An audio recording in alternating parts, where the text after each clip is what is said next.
representatives of the media,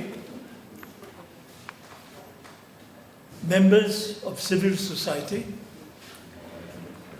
fellow citizens. On behalf of Jan Sarokar, People First, and the Constitutional Conduct Group, I extend to all of you a very warm welcome for this conference. It is a joint civil society political parties interface to try and address challenges to India's electoral democracy. It is perhaps only the second time, as I understand, that an interaction is being attempted between civil society and citizens, the prime stakeholders in the nation's welfare, with political parties in whose care the nation reposes its trust for well-being. For those of you not acquainted with us, Jan Sarokar is a platform of more than 30 social movements and campaigns that have come together to dialogue and engage with progressive political parties and create a people's agenda. People First is primarily involved with economic and social issues and in reaching out to bring to everyone's attention things that are happening in the country today.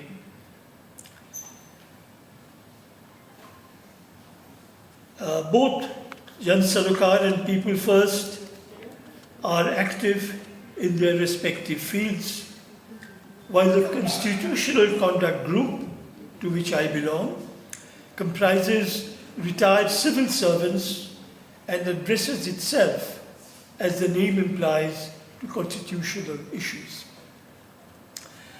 Concerns about how Indian democracy functions are not new and are seen at several levels, from the philosophical to the practical. Our discussion today is broadly confined to what has been described as the 3 M's: money, machine, and media. This is by no means an exhaustive list, but does represent principal elements in the conduct of elections. We are not discussing here the virtual subversion of the intention of our Constitution by the operation of mass defections. Call it by whatever name you want, or the use of state power in a variety of ways. The recent endorsement of jail without bail for alleged or allegations of money laundering carries a chilling message about the times we live in. The role of money and media have been in focus for some time for those who wish to see. Electoral bonds is a dark chapter which continues to remain unattended. The introduction of the EVM has sought to resolve some earlier issues on the previous method of balloting. With regard to the physical conduct of elections, but has unfortunately also added fresh doubts. It is important for the polity as a whole that the act of expressing the will of the people, namely casting of the ballot, must be above legitimate doubts. We have to remember that the legitimacy of the elected government depends ultimately on the perceived legitimacy of the electoral process. It may be unwise to treat related concerns with indifference and cynicism. Some of these concerns have been heightened in recent years The Constitutional Conduct Group itself had been in touch with the Election Commission for some time earlier with what appeared to be a productive series of exchanges. Unfortunately, with a change of guard, these were terminated, and our subsequent letters did not merit a response. At some point, we were compelled to appeal to the President of India to intervene in what appeared to us to be condoning egregious disregard of the model code of conduct by some senior leaders of political parties. Many of the election-related concerns were also highlighted by some political parties and other sections of civil society. The CCG and People First constituted a Citizens' Commission on Elections where eminent personalities contributed. A book containing articles on the conclusions reached, titled Electoral Democracy, an inquiry into the fairness and integrity of elections in India, is available here today. It is a most useful compendium of articles from noted experts on what ails us and what needs to be addressed. It is perhaps unavoidable that in a discussion as of today, there would be criticism of the current dispensation. I would like to submit that we should take some care not to be deflected from the primary purpose of identifying problems and trying to evolve a consensus shared by civil society and political parties on what needs to be done. Let me add that I don't think that a one-off meeting of this nature would find all the answers. What we need to do is to strive towards beginning a process of sensitizing people and encourage their involvement in increasingly large number. It is a painstaking and time-consuming process for which all of us need to be prepared. The pushback against iniquities has to begin, and it has to begin now. Invitations requesting participation at today's meeting were sent to all major political parties, as also the Election Commission.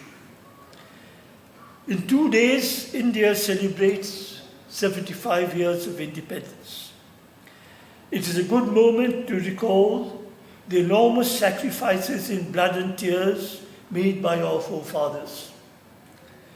Before and at the moment of independence, we should also recall the very special concerns of the framers of our Constitution about ensuring equality and the right to vote.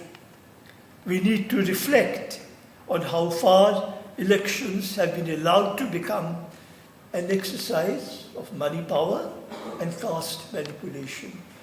I think the skit that was shown to us a little earlier tells this story quite vividly and should affect our conscience.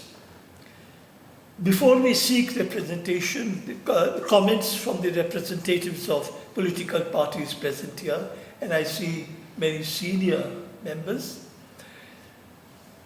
we have 4 eminently qualified speakers. M.G. Devasahayam, Chairman, People's First, Member CCG, and Coordinator and Driving Force, if I may say, of the Citizens' Commission on Elections. He will introduce the theme of today's discussions. Dr. Subhashish Banerjee, Professor of Computer Science in IIT Delhi and member CCE, will speak on EVM voting and the democracy principle. Anjali Bhardwaj has been involved in civil society activism for over 2 decades. She is associated with the Satark Nagarik Sangathan and is a co-convener of the National Campaign for People's Right to Information, and is a mentor of the CCE, and will speak on money, power, and the integrity of elections. Ms. Bhardwaj does not like to admit that her work against corruption has received international acknowledgement. Our last speaker this morning will be Pamela Philippos, who will, eminent journalist and member of the CCE again, who has been deeply involved with critical issues. She will speak to us on media misuse and a level playing field. I have overshot my time by a few minutes. May I now request Mr. Devaswahan to kindly speak to us on today's theme.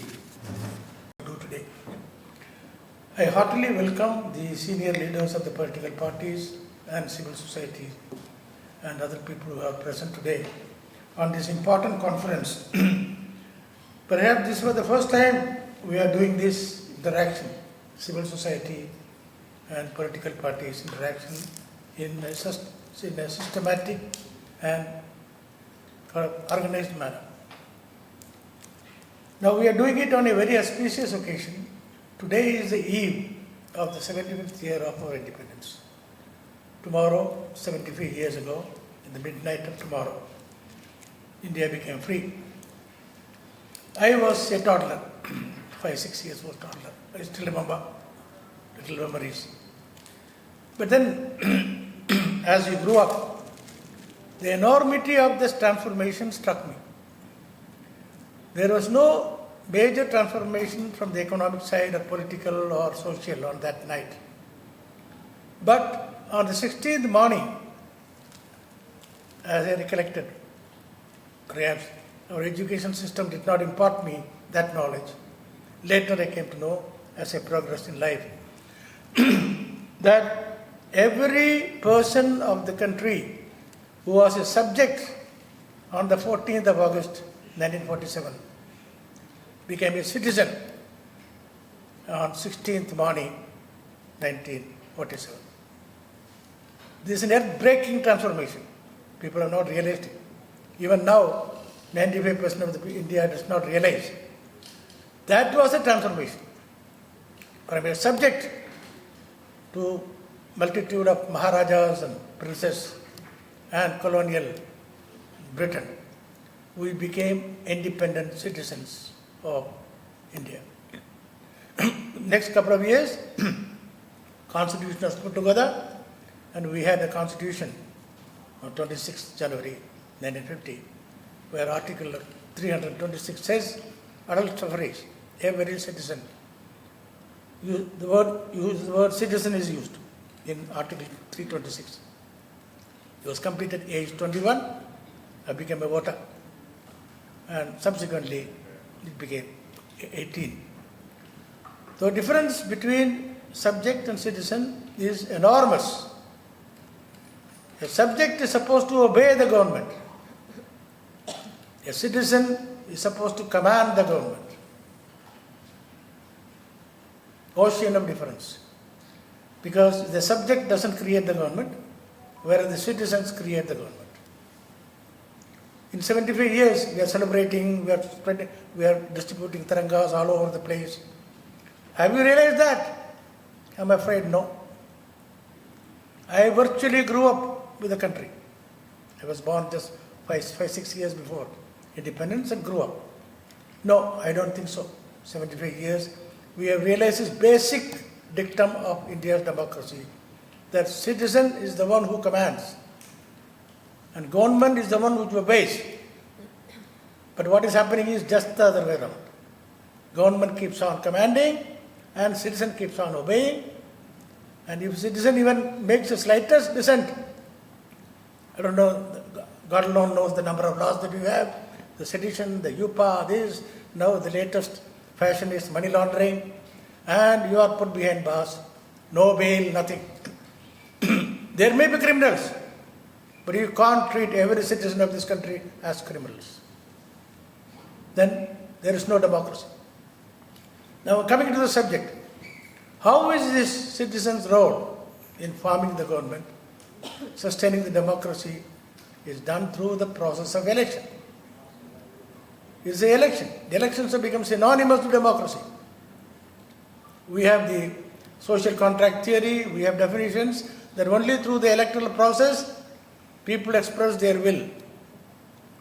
And only those government has the moral right or legal right to legislate laws, those who represent the will of the people. Majority of consent of the governed. That is Locke's theory of social contract. Consent of the majority of the governed. Unfortunately, our electoral system does not provide for that. First past the post, even with 10, 20, 15, 20% vote, you form the government and you are the lord and master.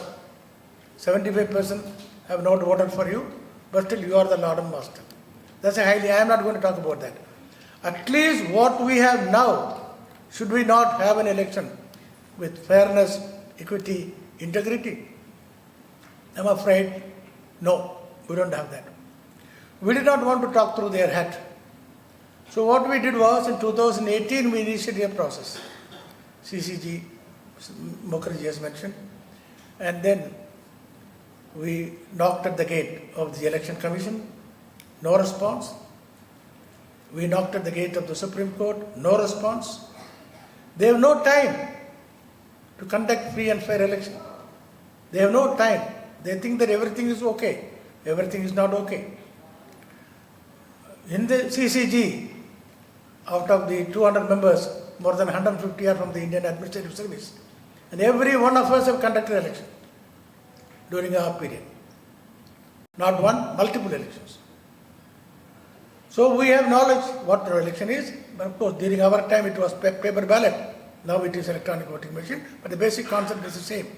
In spite of our repeated pleading, Election Commission did not even budge, except one chief election commissioner was there in 2018. He condescended a meeting of a small group headed by Mr. Habibullah, who is here. Everyone knows about him, former first chief information commissioner of India. And after that, complete shutdown. The election commission was shut down, hermetically sealed. Today, for the last 3 years, Election Commission of India is hermetically sealed, even for people like us. They don't respond, they don't even acknowledge. So we set up the Citizens Commission on Election, which was mentioned by Mr. Mukherjee. I don't want to go into that, headed by a former Supreme Court judge, Madan Lokur.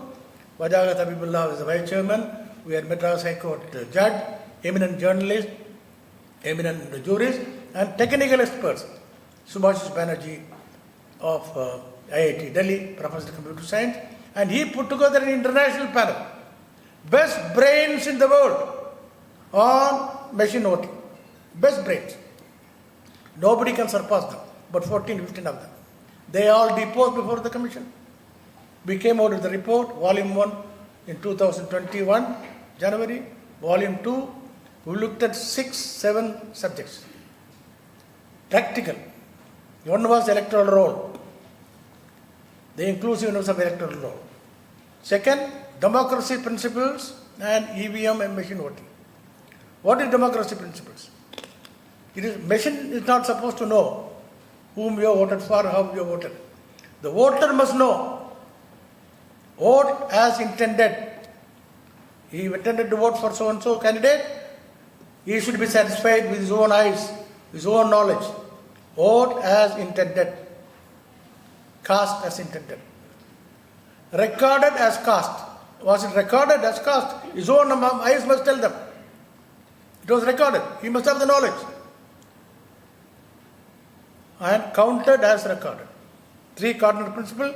Professor Subhash Banerjee is an expert on the subject. He will be given us in detail. But EVM voting and VVPAT counting has failed in all the 3. Democracy principles are not being complied with. Then electoral rolls, inclusiveness, that was mentored by 2 of our eminent civil servants, Harsh Mandir and Ramani. Then the money power, with Anjali Bharadwaj who is here, she will be talking about it. Money power also leads to muscle power. We dealt with criminal power also, but we are not speaking in this because money is the one that buys the muscles. Then the media. The media. Today the media is absolutely like a juggernaut. No, what is the level playing field? Money power disturbs the integrity of elections, and this media power, the level playing field is gone. Other areas, model code of conduct we dealt with. Then also the functioning of the election commission also dealt with. We had associated former chief election commissioners, experts on this subject, who have done the election, who have written on this. So based on that, we brought these 2 reports in 2021 and brought it in the form of a book, released in the January of this month. In all these 7 counts, the mark is fail. Indian electoral system does not pass the rigorous test of integrity, free and fairness.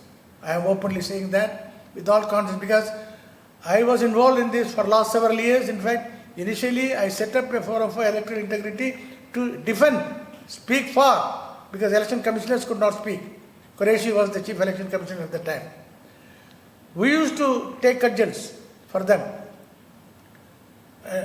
Political leaders used to criticize the election commission, particularly in Tamil Nadu where I live.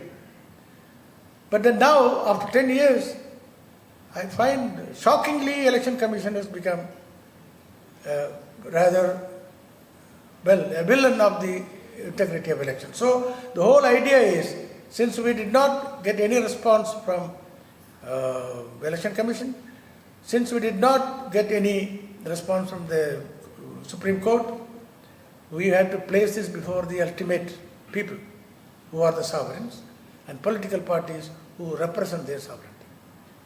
So in order to take this matter to the final culmination on May 22nd, we sent a detailed memorandum to the Election Commission. Detailed memorandum. We did not suggest anything, we did not make any criticism.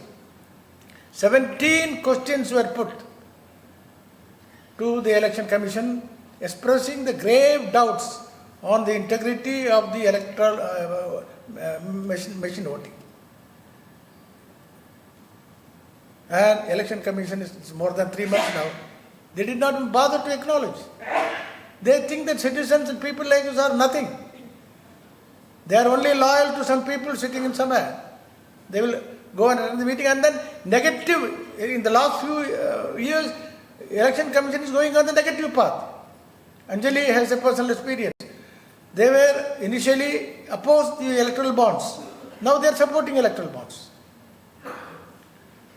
They are linking Pakistan, stopped the linking of Aadhaar, their Aadhaar type card with electoral. Here Election Commission is promoting it. Brought a law and they have started implementing it. Disastrous. Whatever is left of the integrity will be finished off.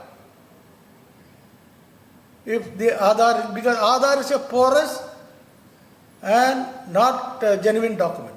And Aadhaar is prepared by a government agency. And you are linking it with a voter ID prepared by the independent constitutional body. And Aadhaar will supersede the voter ID, and there is going to be a disaster. So there are so many issues, but we have for the present picked up only 3 issues. Machine voting, money power and media power. And 3 eminent panelists will be presenting it before you. And we request the political parties to take it seriously. Because you are the representatives of the people. At the end of the day, if the election is to be converted into a genuine democracy, it's the responsibility of the political parties. I will make the request to the senior political leaders who are here. Afternoon we are going to have a strategy session, which will be chaired by Aruna Rai. Everyone knows about Aruna Rai. And we want to take it to a public campaign. Because institutional collapse, I have not to say. I have written a lot on that. Every institution in India is completely collapsed today. I just finished by making one comment. I have first-hand knowledge of emergency. I was the district magistrate of Chandigarh, and the great leader Jayaprakash Narayan was my prisoner. And since Indira Gandhi was directly dealing with Jayaprakash Narayan, I have lot of knowledge about what all has been happening. All I would say is I was the strongest critic of emergency at that time. I have gone out of the way to protect JP. And he sort of brought in a change. Everyone talks about emergency, emergency. What is happening today? The institutional collapse and the repression far, far, far worse than what it was during the emergency.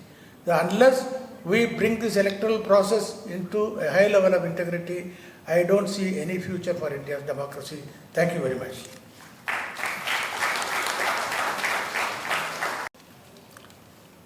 I'll just try to cover the basic essence of the election, the way election is being conducted in India, the problems with it, and possible solutions. Right?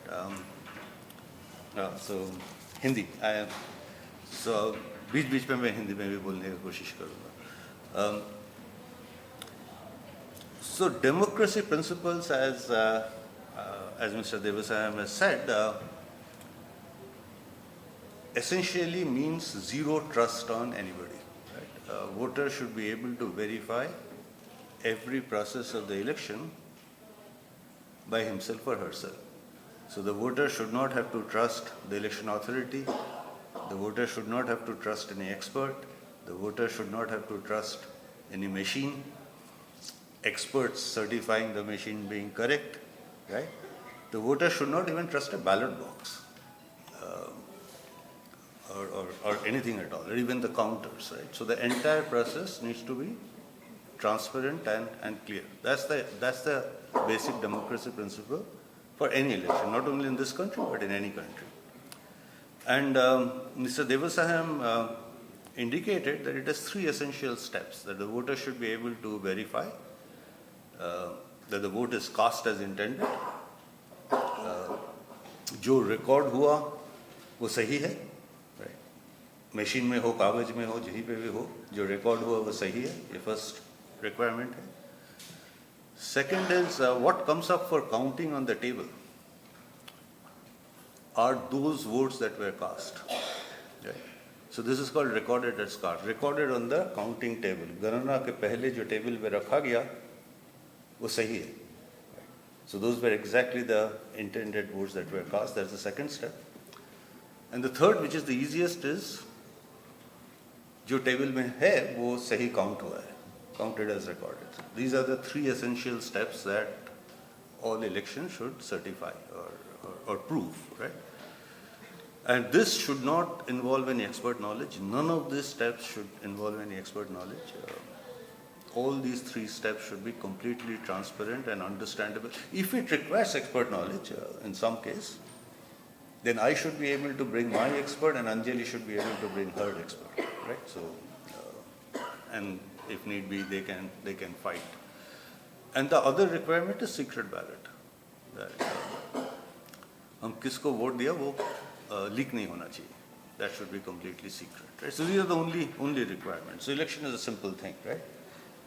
In terms of specification, it's somewhat of a hard thing in terms of execution or doing it.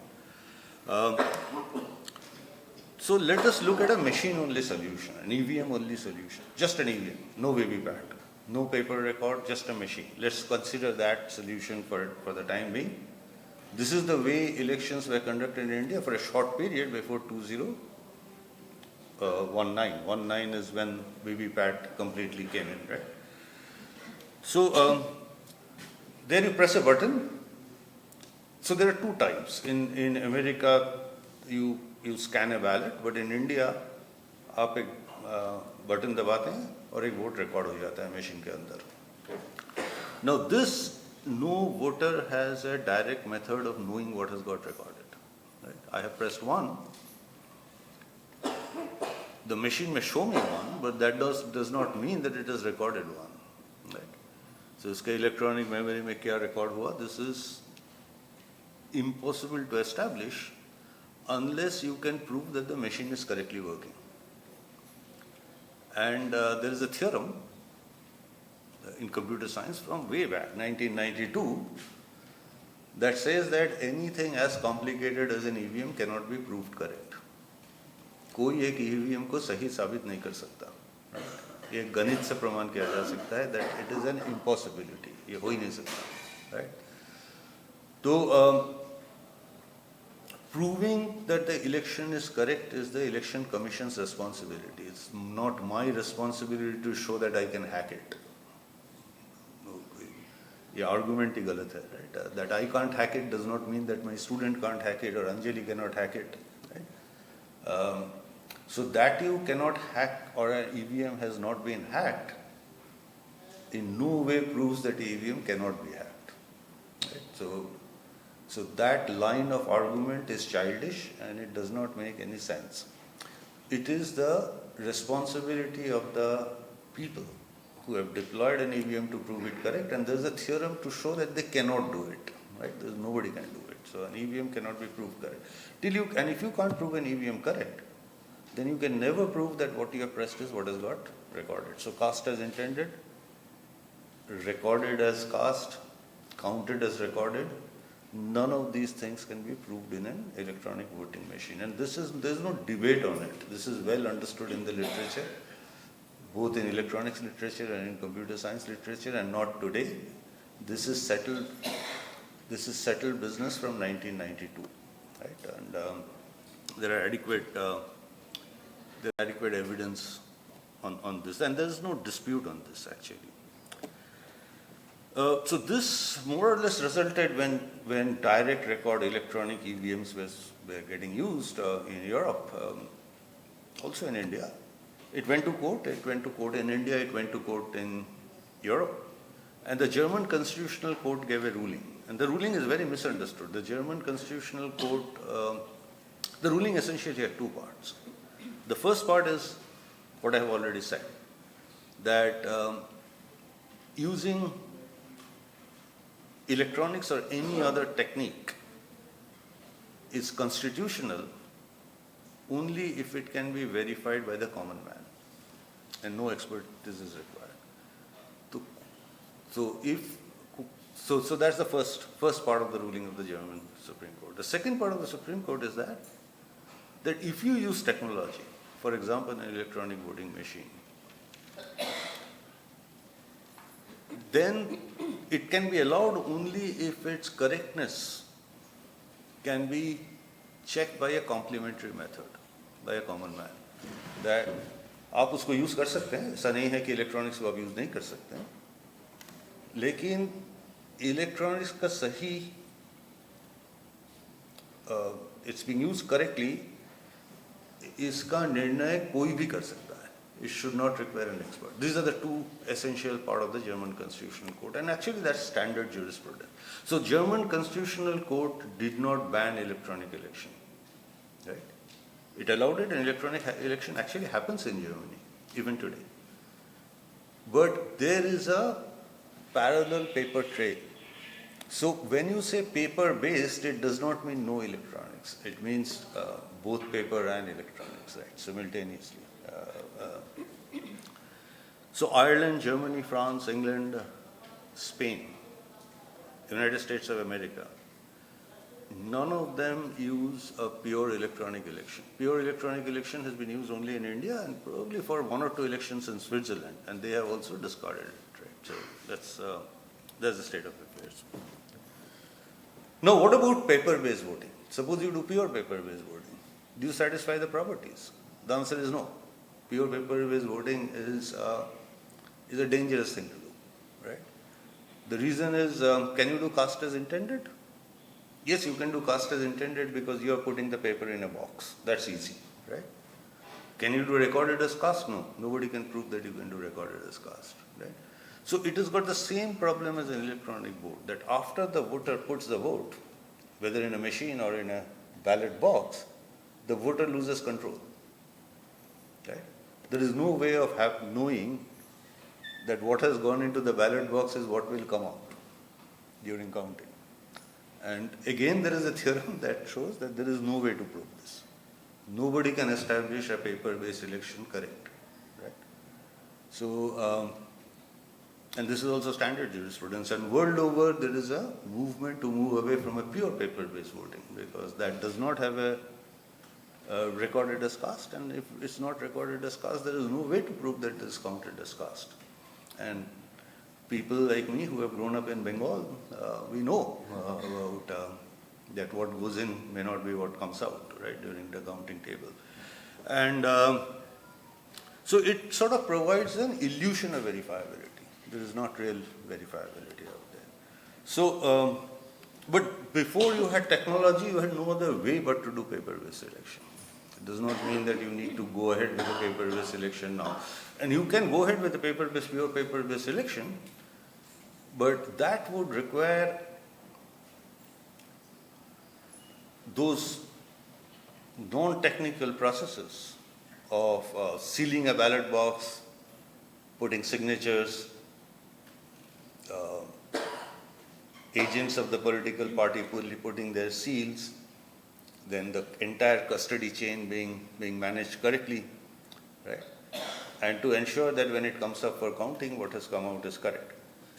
Now, if you have to consider an EVM-based hacking, you have to also consider a hacking of this process, ballot box. And this is probably a far easier process to hack. Hacking a signature, I don't know whether I can hack an EVM, but I can hack a signature with a high-resolution camera. And I can generate any wax seal with a 3D printer. It's not a problem at all. So those things are, so there are other processes, and the political parties will have to ensure the integrity of the ballot box in a certain way. So what is the standard practice about, throughout all democracies? Get in VVPAT. Get electronics and paper both, right? Voter verified paper audit trail, and use each to audit the other. Use the electronics to audit the paper, use the paper to audit the electronics, right? And sort of hope that they agree, right? This is the standard wisdom in elections, the way elections are done in the United States, also in India. So, so this was brought in Indian elections in between 2014 to 2019 with some pilots, and probably 2019 we have been doing VVPATs. But the VVPAT design in India is a little problematic. वो सही नहीं है. And the reason it is not entirely correct is probably you cannot call it truly voter verified, because the voter sees it behind a glass for 7 seconds and then it falls into a sack, right? No, it is voter seen, but not voter verified. So suppose the voter wants to raise a dispute that, look, I press 1 and it's showing 2. Because it falls in a box in 7 seconds, there is no way for the voter to show that I am not lying, the machine is lying, right? So in a privacy of a polling booth, if there is a quarrel between a voter and a machine, there is no way to resolve this. So dispute resolution is impossible in the design that we have in India. There is no way to resolve the dispute. And if there is no way to resolve a dispute, voters won't raise a dispute, because it will require raising an argument with the polling officer who is sitting outside, right? And the voter will not be able to prove that he is saying correct. So what will happen is that another experiment will be conducted. Maybe this time it will work correctly. But that it worked correctly this time does not mean that the voter was lying in the previous time. So this is poor logic. So this needs to change, and the VVPAT slips need to be voter verified. And the only way it can be voter verified, if you give it a little bit of a thought, it is the machine printout comes out in the voter's hand, and the voter puts it in a box, right, with his or her own agency. So if the voter does not use their own agency to put it in a box, it cannot be called voter verified. If the machine puts it in a box, then it's not a voter verified paper audit trail. So that definition needs to be corrected straight away. So if you do that, so if the printout comes in your hand, you see it, check it, put it in a box, then you do have old-fashioned paper-style voting. All the good aspects of old-fashioned paper-style voting, but you also have an electronic record side by side, right? So, and that is the correct way perhaps to do election. So this is one thing that is a low-hanging fruit. This should be corrected. The VVPAT slip should come in your hand and you should put it in a box. And then comes the question of audit, right? Use each to check the other. Now, what is the purpose of an audit, right? The purpose of an audit is not to show that both should match. If you have two things loosely coupled, they'll never match. 17A and 17C can never match. That will be a miracle, right? So you have taken a paper, taken it in some box, kept it somewhere. Paper can get destroyed, they can get torn, some can be thrown out, some can be lost. So matching paper with electronic exactly should not be the objective of audit. That's a misunderstanding, right? I mean, it's a, so 17A and 17C, two forms in the, one requires the electronic tally, the other requires the paper tally. And they're never matched in India. Elections are declared before they are matched, right? The results are declared before they are matched. And after you have declared the results and there are dholki outside, somebody has won, there is no way of doing any audit, you know. Things are done. They're done and dusted. So this is incorrect to expect that the paper count and the electronic count will match. Right? That's not a purpose of an audit at all. And this requirement or this expectation that they will match is bringing in aberration into the audit system. Right? So what are the aberrations? Election Commission said that one EVM per assembly constituency should be audited by a manual count. So the EVM count should be matched with the paper count for only one assembly constituency in a parliament constituency. Right? Now this has no basis. This has got no logical or statistical or mathematical basis. Why one? Why not two? Right? Or why not 100? Or why not 50%? Right? So all these numbers are actually meaningless numbers. So Supreme Court said that no, one is not good, do 5. That's also meaningless. It's on what basis, right? Why 5? So, and these come because of the fear that if they don't match, you have to declare the election null and void. Right? So because of an incorrect audit specification, you are coming up with ad hoc techniques, and this is the next thing that needs to be corrected, right? So what is the objective of the audit? The objective of the audit should be, the audit must ensure that the difference in the two tallies, if at all, the paper tally and the electronic tally, if there is a difference, that should be significantly less than the winning margin. Because suppose the winning margin is 1 lakh vote, right? And the discrepancy between the paper and the electronic count is 100 votes. Then the discrepancy is fine. They're random errors, right? They're unavoidable system errors which has caused this thing. But on the other hand, if the winning margin is 100 votes and there are 50 votes there's a discrepancy of 15 votes, then it's not fine, right? And then you have to do something. And this requires legislation. So what to do is something that I cannot say. Right? My preference will be re-election in that constituency. Right? That if you have got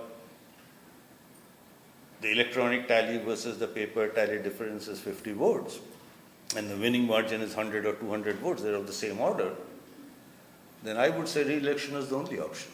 Right? I would not trust paper, I would not trust electronic. And actually in most countries that's the rule, that you trust neither. So the audit's purpose is to find out the true winner in a first past the post election. Right?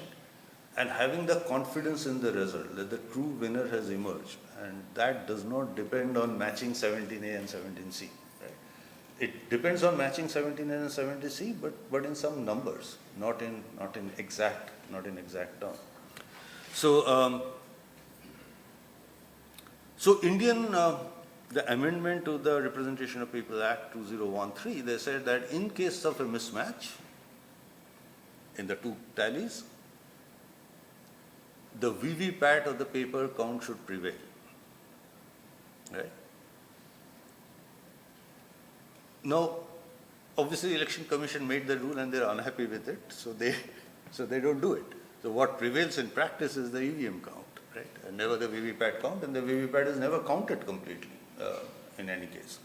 So I think that this confusion comes because of an imprecisely defined audit process. If you define it correctly, in a proper legislation, all political parties get together, settle in parliament, decide a proper audit process, this process goes away. And VVPATs are there for audit. If you don't count them, then there is no audit. Right? So VVPAT gives auditability, but it doesn't give audit, so they have to be counted.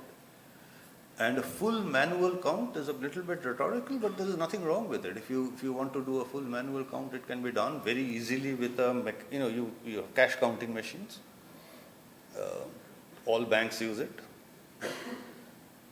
US Post has been using sorters and counters for last 100 years. So you can have a VVPAT counting in matter of half an hour. Just put it in a mechanical device and and you count it, right? So it does not, manual counting does not mean that you have to do manual counting. Even manual counting will take maybe 4 days, 5 days, but it's an parliamentary election, so I don't see what's the hurry. So anyway, the counting and the audit should happen correctly, right? And it has to be defined as a proper process. So what are the possible reasons for the discrepancy between VVPAT and EVM, if at all? There are many. Ballot stuffing is one. Right? You can stuff ballot in the VVPAT, you can put multiple presses in the EVM, and all these will cause a discrepancy. Right? EVM can be hacked, and that can cause a discrepancy. Somebody can throw away some VVPAT slips, burn them, so that can cause a discrepancy. And if a vote is manually cast, the reason that probably ECI designed it as if it's behind a glass is that a voter may cast a vote in EVM and may not put the ballot in the box. That will cause a discrepancy, right? Or the voter may put multiple ballots in a box. कहीं से जेब में लेके आया और डाल दिया 5-6. That will cause a discrepancy. So all these discrepancies are manageable provided they are small in number. Small compared to what? Compared to the winning margin. Then they are manageable. If they are of the same order of the winning margin, they are not manageable, right? And that's the way to do an election. So evidence-based election requires what? Requires auditability. Paper does not give you auditability. EVM does not give you auditability. The two together gives you some auditability, right? And the second requirement is audit. Just having auditability is meaningless unless you do an audit, right? And which we are not doing right now adequately.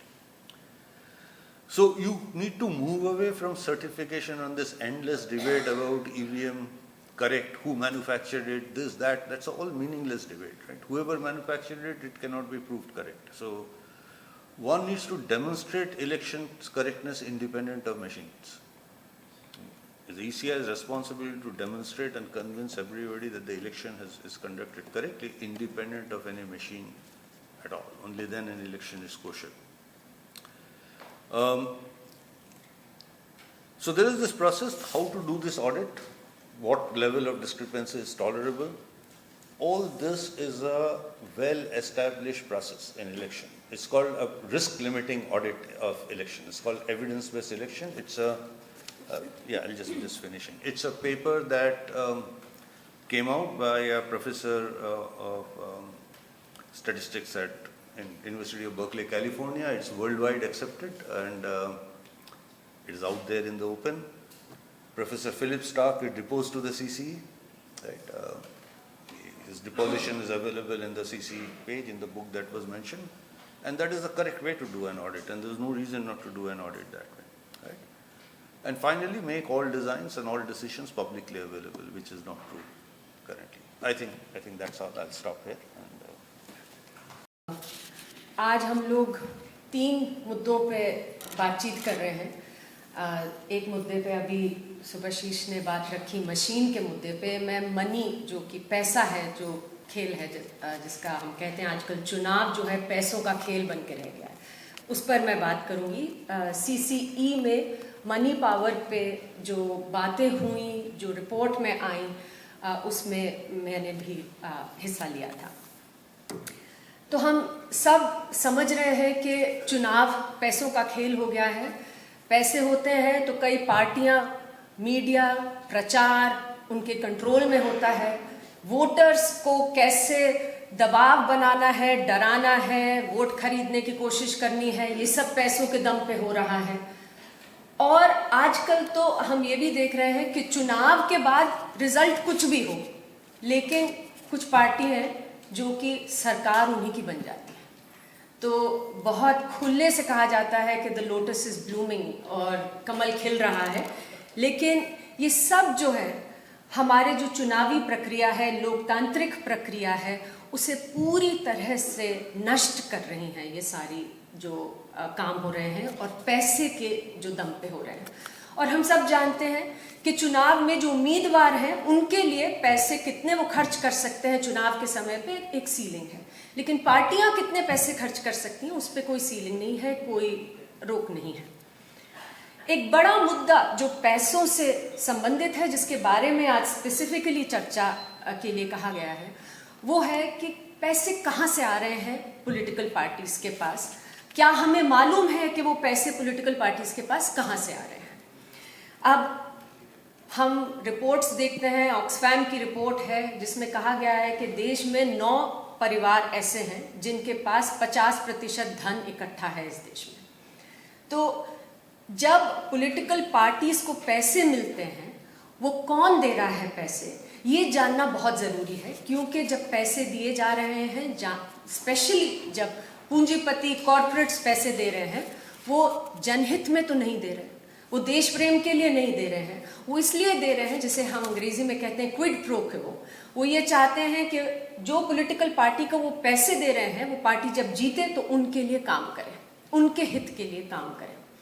तो as a voter बहुत ज़रूरी है, हमें जानने का हक है, सूचना का अधिकार होना चाहिए कि जो पॉलिटिकल पार्टीज चुनाव में खड़ी हैं उन्हें कौन पैसे दे रहा है, क्योंकि अंत प्रंत में जब वोटर के तौर पर मैं जाके वोट करती हूँ तो मुझे मालूम होना चाहिए कि मैं किस पार्टी के लिए वोट कर रही हूँ, वो किसके लिए काम करेंगे।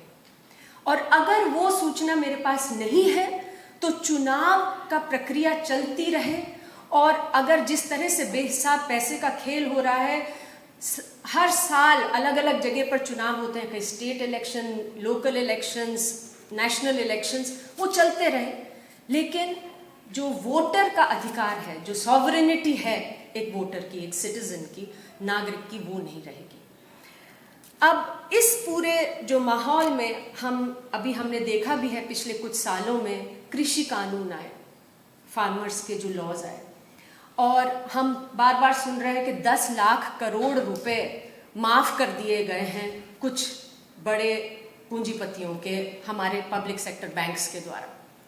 ये जो नीतियां बन रही हैं, कानून बन रहे हैं, जो क्लियरली जनहित में नहीं है, कुछ कॉरपोरेट्स के, कुछ पूंजीपतियों के हित में जो बन रही हैं, वो इसीलिए बन रही हैं क्योंकि वो पैसे दे रहे हैं पार्टीज को, पार्टी जीतती है, गवर्नमेंट बनाती है, और वो गवर्नमेंट उनके हित में काम कर रही है, नीतियां बना रही है, कानून ला रही है। 2014 में जब चुनाव हुए तो भारतीय जनता पार्टी ने कहा कि हम पारदर्शिता लाएंगे और हम काला धन समाप्त कर देंगे, लेकिन 2017 में बिल्कुल उल्टे तरीके से जाते हुए मनी बिल के जरिए से, जिससे कि कोई भी बहस ना हो सके, पार्लियामेंट में कुछ ना बातचीत हो सके, राज्यसभा में उनके नंबर नहीं थे तो इसलिए वहां पर कोई चर्चा ना हो सके, मनी बिल का इस्तेमाल किया गया और इलेक्टोरल बॉन्ड्स को लाया गया। 2018 में इलेक्टोरल बॉन्ड स्कीम आई, 2017 में 4 कानूनों को संशोधित किया गया और 2017 में इलेक्टोरल बॉन्ड स्कीम आई। ये स्कीम आने से पहले आरबीआई ने, इलेक्शन कमीशन ने स्पष्ट रूप से चिट्ठियां लिखी कि ये बिल्कुल गलत स्कीम है, इसे आप मत लाइए, इससे तो लोकतंत्र नष्ट हो जाएगा। उसके बावजूद इलेक्टोरल बॉन्ड स्कीम लाई गई, जिसके तहत आज हमारे देश में इलेक्टोरल बॉन्ड्स का बोलबाला है। और ये electoral bonds basically they open the floodgates of unlimited anonymous funding to political parties. They have consolidated the role of big money in elections and politics. तो जो इलेक्टोरल बॉन्ड्स हैं वो कोई खरीद सकते हैं, बताने की जरूरत नहीं है कि किस पार्टी को कितना पैसा कौन दे रहा है। पूरी तरह से जो प्रोसेस है उसे गोपनीय बना दिया गया है। अरबों रुपए पॉलिटिकल पार्टी के पास आ सकते हैं, लेकिन आपको और हमें एज वोटर्स नहीं मालूम होगा कि कौन पैसे दे रहा है।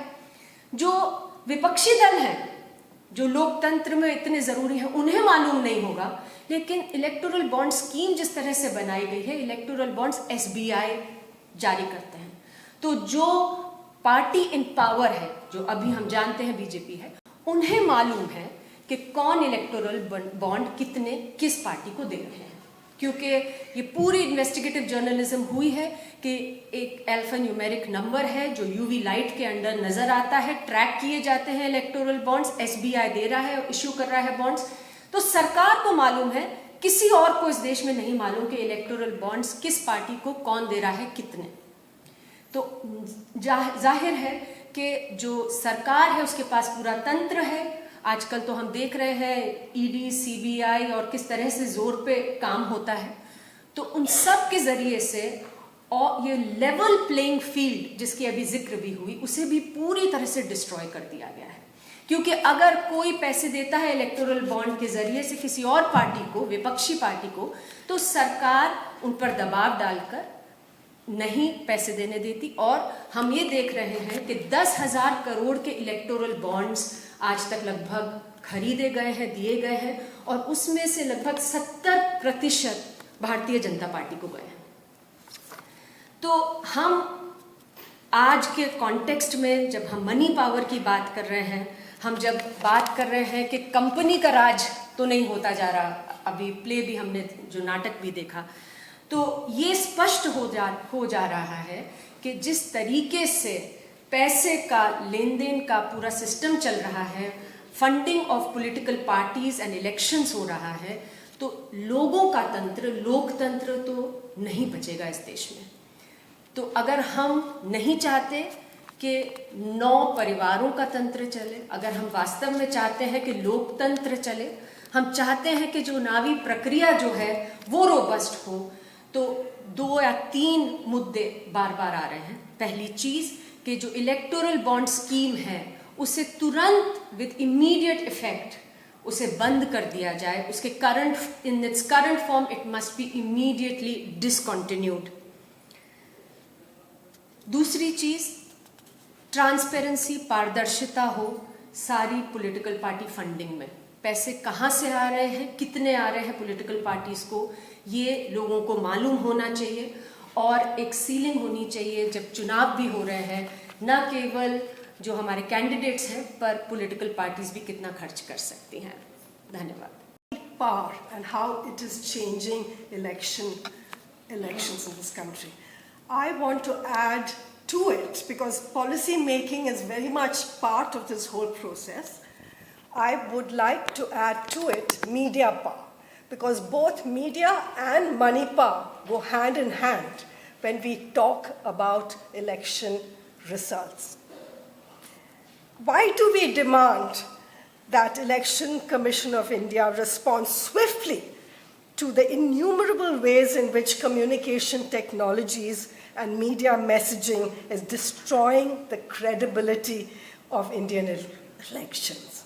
Such misuse, in fact, dates back a long way. We know in 2009, Ashok Chavan, the Maharashtra Assembly election, just before the 2009 election, he had his own story repeated in 3 newspapers, identical story, with his same picture in all 3 papers.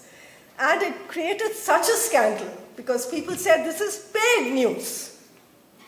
And rightly so.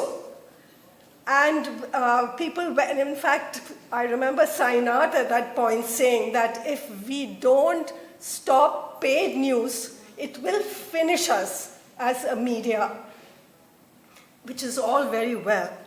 But that was during the time of print media. Today, in the digital age, we are getting finished off by much more than paid news. Technological innovations now ensure the horizontal integration of society. New patterns of social interaction emerge from information flows that are multipolar, multidimensional, and multidirectional. Multiple communication resources allow data to be needed, like ATA. and put into innumerable uses. When we talk of data, we should understand it's a malleable thing. It can be put into things, it can be changed, it can be tailored to your requirements. And the media's traditional ways of gatekeeping, of sub-editing, is not enough to keep away the tide of fake news that is coming at us.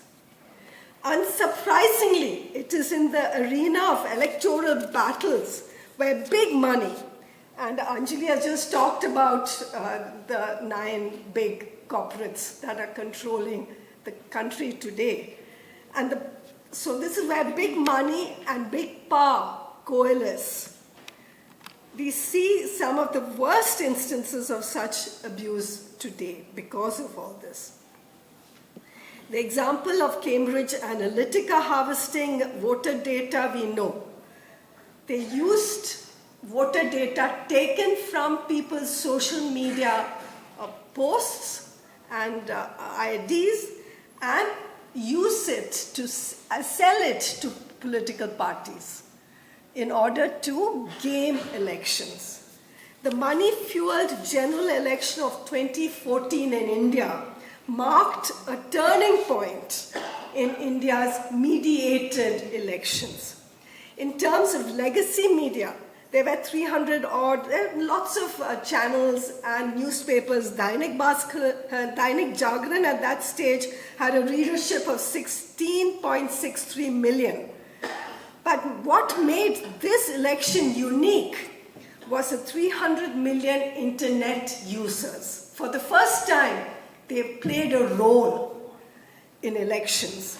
It was a richly resourced and media-savvy BJP that had the first mover advantage. It adopted a productive strategy, a proactive strategy as well, of getting Modi's persona to dominate the election through a principle of replicate and pervade. Replicate, replicate, replicate, pervade, pervade, pervade, till it swamped popular consciousness. This election also demonstrated that fake news, hate news, could be weaponized through election speeches and then turned into viral, attention to the people. Campaigning in Shamli, Amit Shah asked voters to use the 2014 election as an opportunity to avenge Muzaffarnagar riots by voting for the BJP.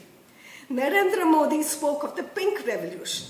The ECI took a little bit of attention, paid a little bit of attention to Amit Shah's thing.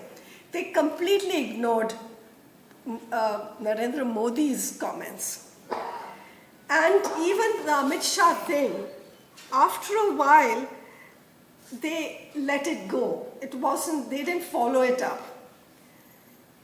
It is as if the Election Commission appeared overwhelmed by the prospect of keeping up with the tide of disinformation and material of this kind.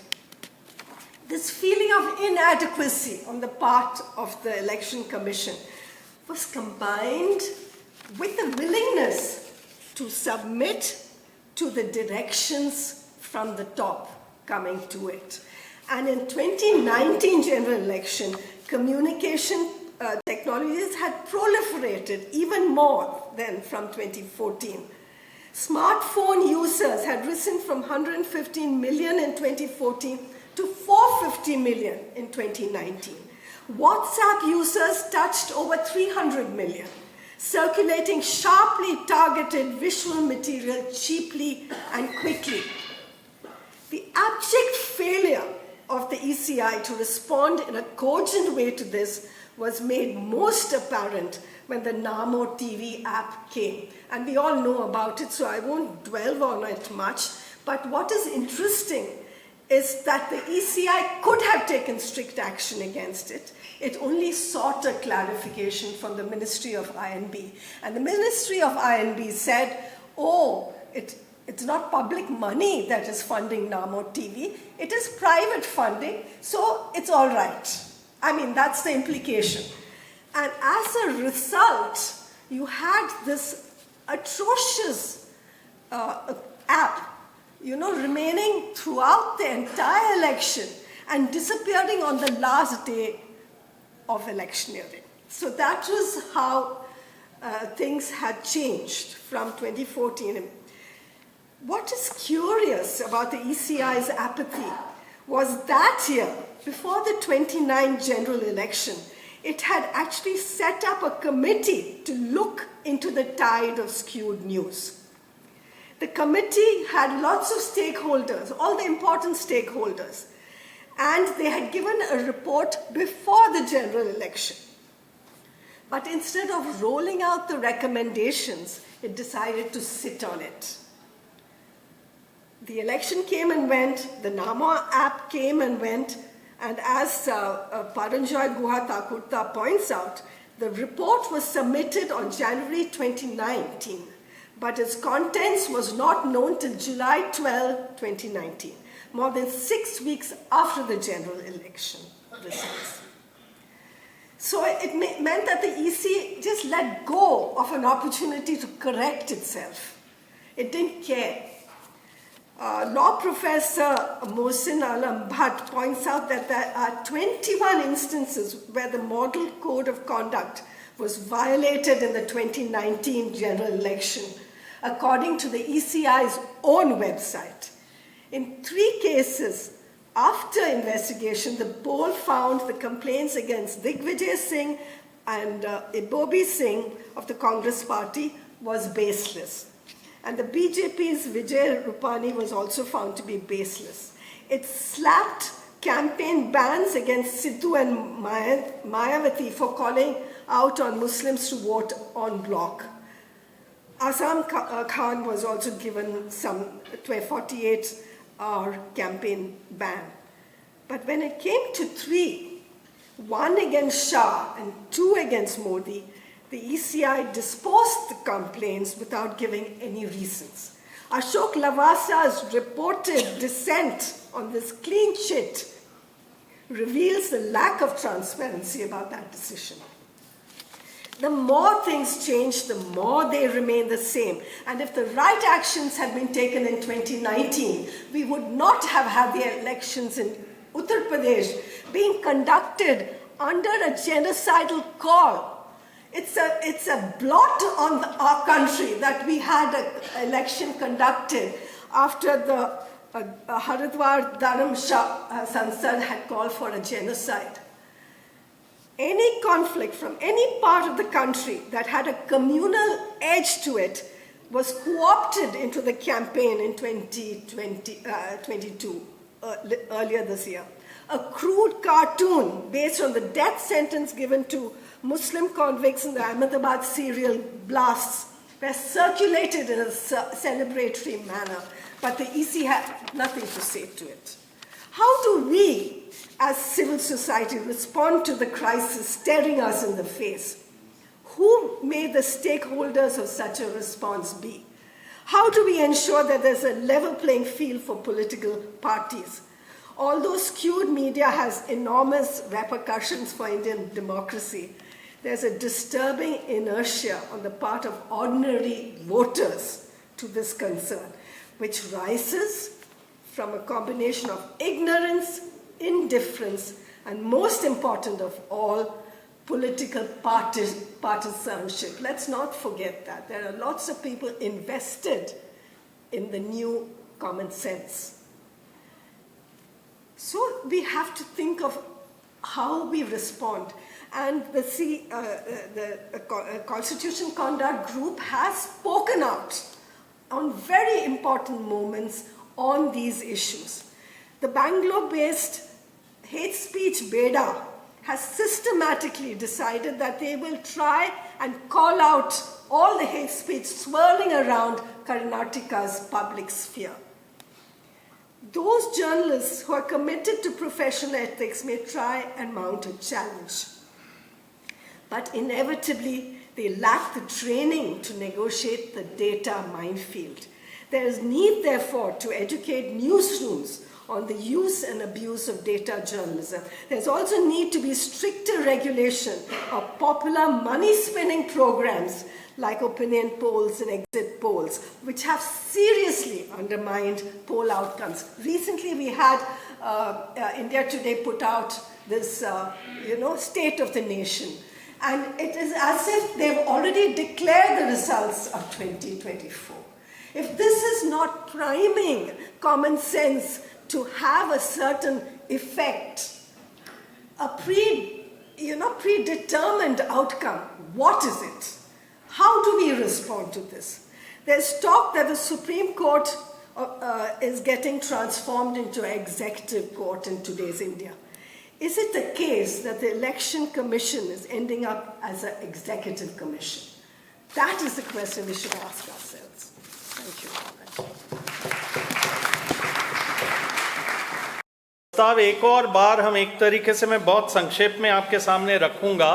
पहला प्रस्ताव है उस machine को लेके जो इस नाटक में सारी बातें आ गई, वो प्रस्ताव यदि हम सर्वसम्मति से लें और फिर अब उन प्रस्तावों को कैसे पूरा करना है, यही एक सेशन है। तो प्रस्ताव में बड़ी बात पहले ईवीएम मशीन की कही गई और उसके 3 हिस्से हैं, तो मैं उसको पढ़ के नहीं सुनाऊंगा, हिंदी में भी हो गया है, आप लोग उसकी कॉपी आपके पास आ जाएगी व्हाट्सएप ईमेल ऐसे, और आप फैला सकते हैं, लेकिन 3 हिस्से में है।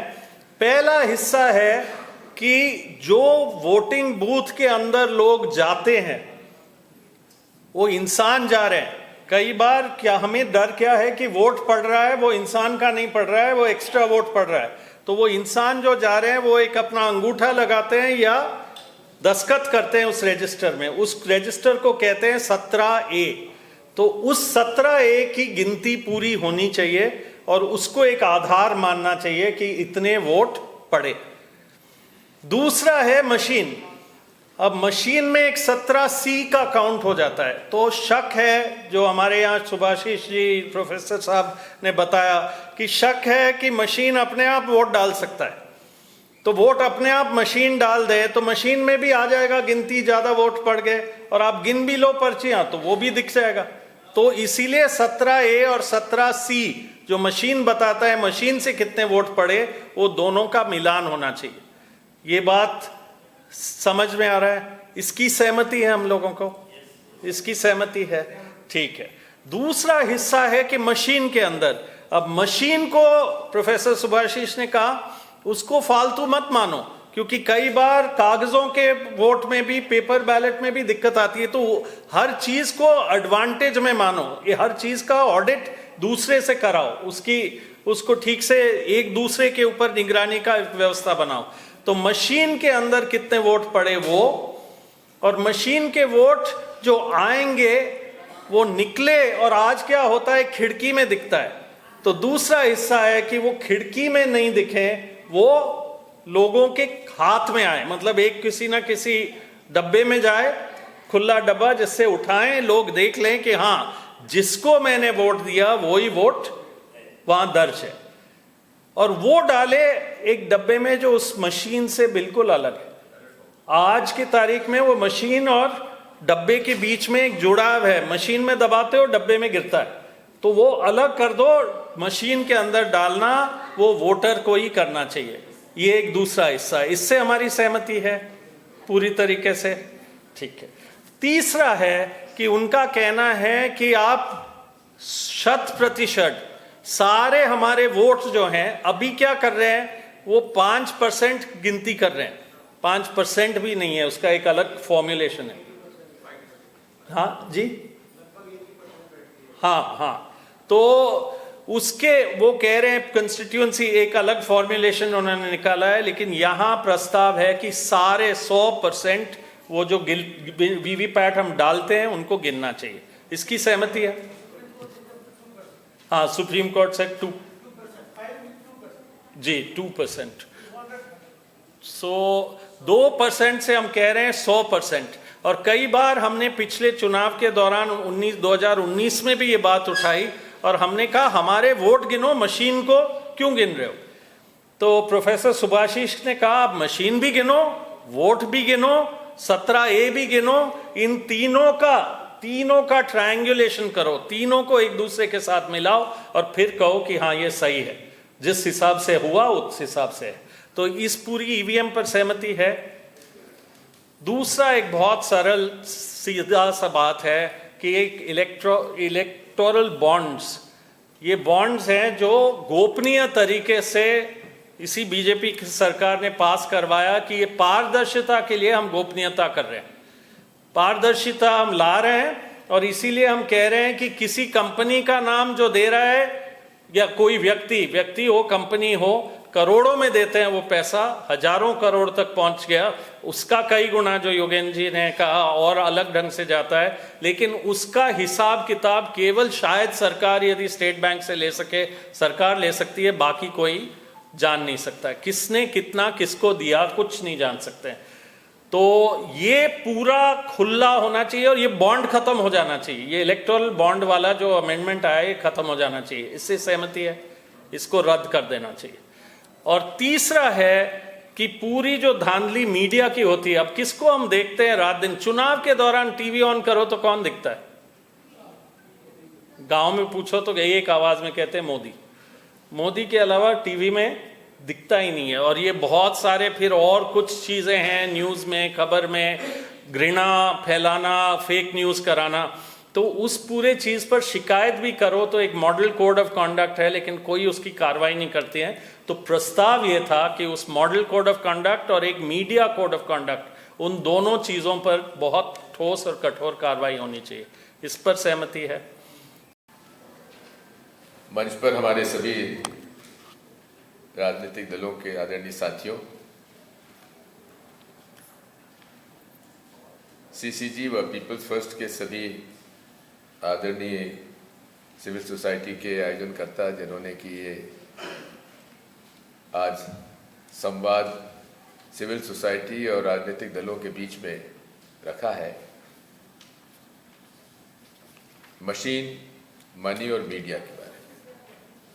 मैं समझता हूं कि इन तीनों विषयों से आज पूरा देश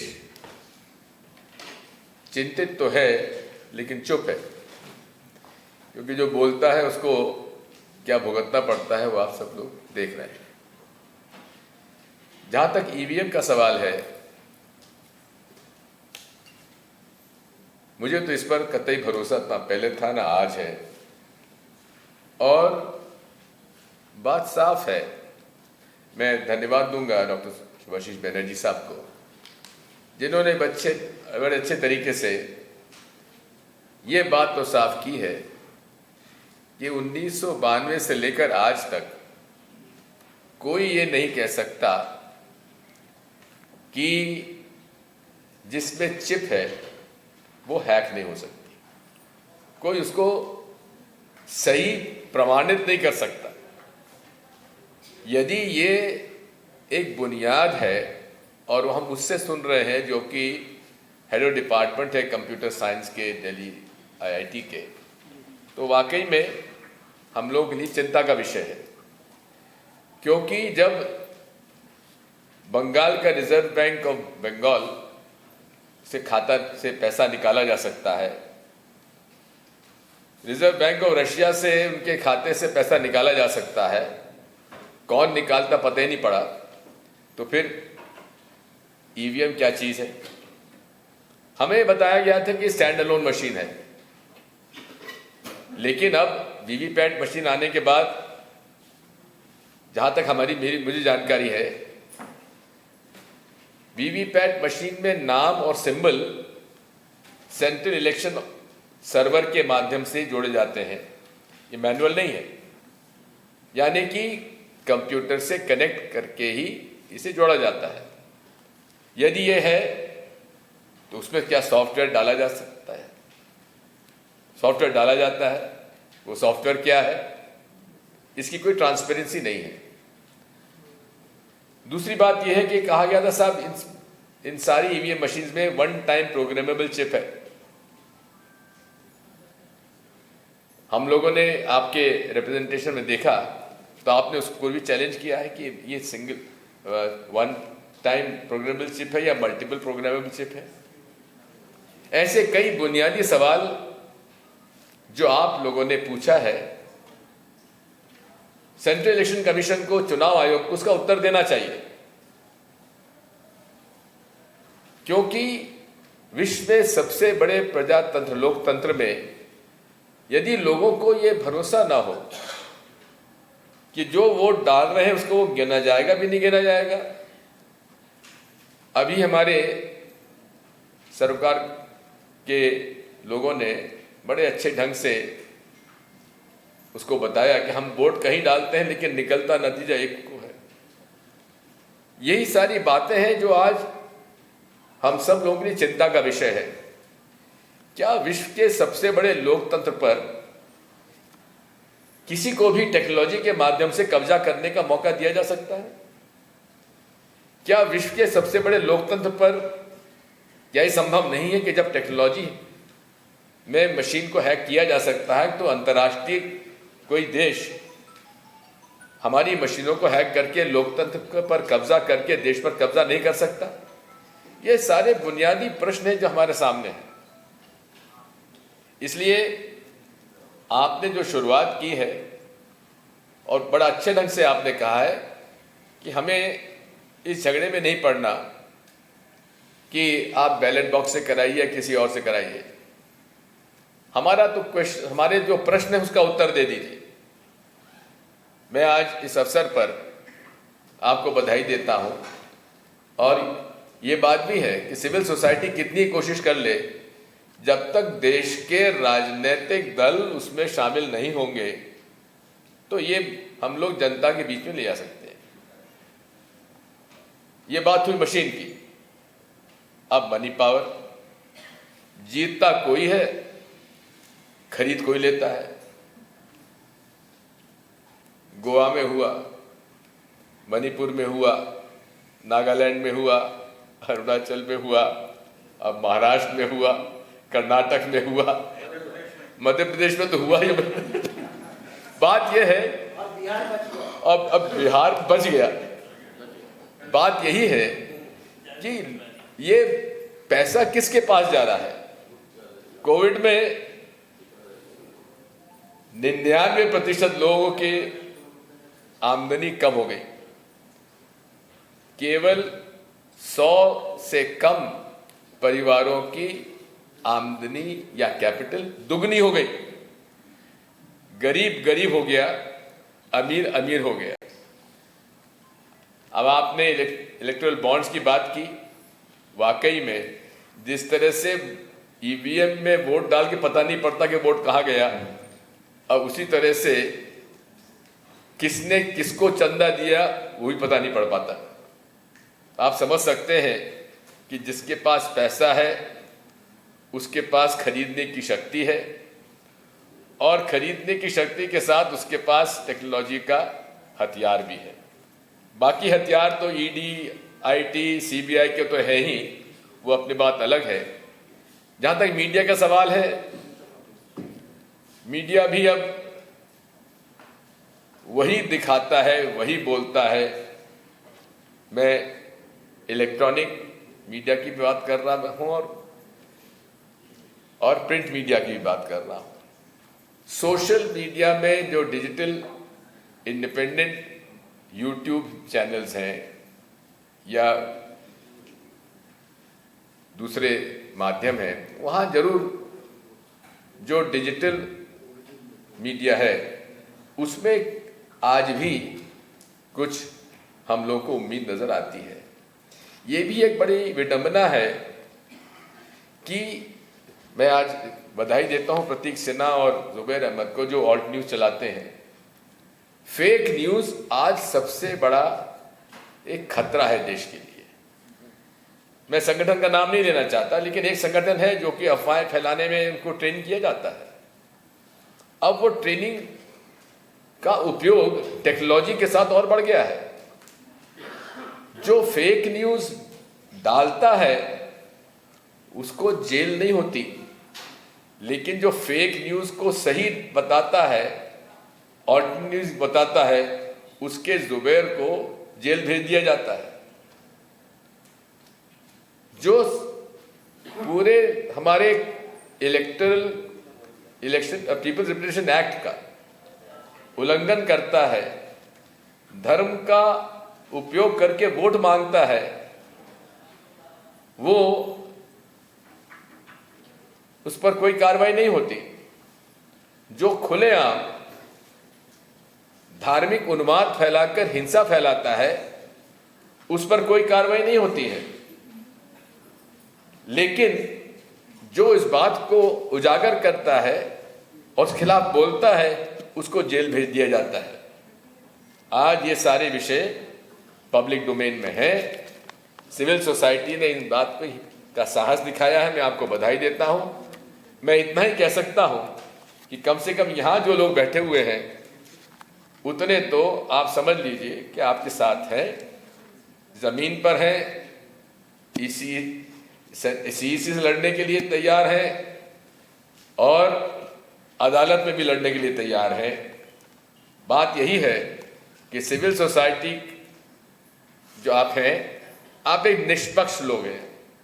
आपको चुनाव लड़ना नहीं है, आपको चुनाव प्रभावित भी नहीं करना है। आपका उद्देश्य केवल एक है, पूरे लोकतंत्र में ईमानदारी से चुनाव होना चाहिए। जिसको वोट डले वो उसकी गिनती होना चाहिए, उसको जीतना चाहिए। पैसे का दुरुपयोग नहीं होना चाहिए और मीडिया का दुरुपयोग नहीं होना चाहिए। आपकी तीनों रेजोल्यूशंस का मेरी पार्टी समर्थन करती है। धन्यवाद। धन्यवाद अंजलि भारद्वाज जी। और यहाँ पे जो हमारे सहयोगी पॉलिटिकल पार्टीज के नेता लोग जो बैठे हुए हैं, उन सबको प्रणाम और आप सबको भी नमस्कार। ये तीनों मुद्दे जो उठाए गए हैं, हम समझते हैं कि ये बहुत अहम है हमारे देश की जनतंत्र के लिए। देवसारायण जी ने जो बताई बात कि एक संवैधानिक व्यवस्था में चुनाव जो जीतने की जो तरीका है या चुनाव करवाने की जो तरीका है वो बहुत अहमियत रखती है। जिस तरीके से ये प्रजातंत्र या जनतंत्र चलता है, और ये बात हमारे संविधान की पहले शब्दों के साथ जुड़ी हुई है, हम भारत के लोग, वी द पीपल। अब वी द पीपल का मतलब क्या है कि सॉवरेंटी यानी संप्रभुता हमारे भारत का लोगों के हाथ में। और ये संप्रभुता लोग किस तरीके से इसको हासिल करते हैं, इस संप्रभुता को अपने नुमाइंदों को चुनकर पार्लियामेंट भेजकर या असेंबली भेजकर, और जवाबदारी उन नुमाइंदों से लेते हुए, और वो नुमाइंदे पार्लियामेंट में या असेंबली में जो सरकार बनती है उस सरकार से जवाबदारी वो नुमाइंदा लेते हैं और नुमाइंदे से जो जवाबदारी जनता लेती है। और ये है हम भारत के लोग का मतलब। जब पार्लियामेंट और असेंबली के ही चुनाव ठीक ढंग से नहीं होंगे, ये जवाबदारी दोनों तरफ से टूटती है। ना पार्लियामेंट के सदस्य जवाबदारी देते हैं लोगों को, ना सरकार जवाबदारी देती है पार्लियामेंट। आज वही हो रहा है। इसके पीछे निष्पक्ष चुनाव करवाना है तो मशीन के बारे में हम यही कहना चाहेंगे कि जो भी बातें बताई गई बिल्कुल सही है, उनका हमारी पूरी सहमति है। लेकिन एक चीज याद भी रखिए कि किस तरीके से मशीनों की पोजीशनिंग होती है। अब एक मशीन है जिसपे आप वोट डालते हो, एक कंट्रोल यूनिट है जिससे गिनती होती है, और बीच में लगा दिया अब आप वीवीपैट, और वो भी 5 असेंबली कॉन्स्टिट्यूएंसी, पूरे पार्लियामेंट के एक कॉन्स्टिट्यूएंसी। और बीच में रखने का मतलब क्या है, वोट जो आप डाले हो हम देखते हैं वीवीपैट में सही निकला, लेकिन वीवीपैट से जो कंट्रोल यूनिट को जो जाता है वो क्या सही है? हमने सुप्रीम कोर्ट के सामने आग्रह किया कि इस पोजीशन को बदलो, आप एटलीस्ट इतना तो करिए कि वीवीपैट हो आपके कंट्रोल यूनिट के बाद, ताकि हमें पता चले कि जिससे काउंटिंग होती है वहां से जो जारी है मैसेज वो सही है। ये माना नहीं गया। 18 पॉलिटिकल पार्टी इसी कमरे से 3 साल पहले पैदल चले, नेता लोग सब, दिग्विजय सिंह भी सब भी थे सर उस समय हमारे साथ। क्यों दिग्विजय जी? आप कांग्रेस पार्टी सब लोग थे, पैदल चले ईसीआई तक, यही विज्ञप्ति करते हुए कि इसको आप वीवीपैट 100% रखिए, एक बैलेट बॉक्स में डालिए और अगर कोई डिस्प्यूट होता है तो बैलेट बॉक्स को गिनिए, इस मशीन को नहीं। ये थी आग्रह। उन्होंने कहा, जवाब क्या था कि आप कह रहे हो दोनों करें हम, पुरानी बैलेट भी हो और मशीन भी हो, ये दोनों नहीं हो सकता। तो तब हमने कहा मशीन को छोड़ो, फिर एक ही करो अब बैलेट पेपर। अब ये क्या नहीं, अब वो मशीन आ गई तो हम चुन के, तो शुरू हुई 50% से, नीचे उतरते उतरते अब 5 कॉन्स्टिट्यूंसी पे। हम चाहते हैं कि 100% वीवीपैट हो, और 100% वीवीपैट, वो बैलेट पेपर जो है अब गायब हो जाता है 1-2 घंटे के बाद, वो वीवीपैट से जो निकलता है। अब ऐसी टेक्नोलॉजी नहीं जो रहे, जैसे पुराने जमाने में। और कानून जो बताता है कि ये डिस्प्यूट जब तक अगर है, कोर्ट कचहरी से जब तक वो डिस्प्यूट रिजॉल्व नहीं होती है, कभी कभी 5 साल लग जाते, तब तक ये रिकॉर्ड्स को जिंदा रखना, उस तरीके की टेक्नोलॉजी करिएगा। और रही बात उसके साथ जुड़ी हुई पैसों वाली मामला, अब जहां तक इलेक्ट्रल बॉन्ड्स का सवाल है, 3 साल पहले मेरी याचिका पड़ी हुई है अभी भी सुप्रीम कोर्ट में, इसके खिलाफ ये कहते हुए कि भाई ये हमारे संविधान के खिलाफ है।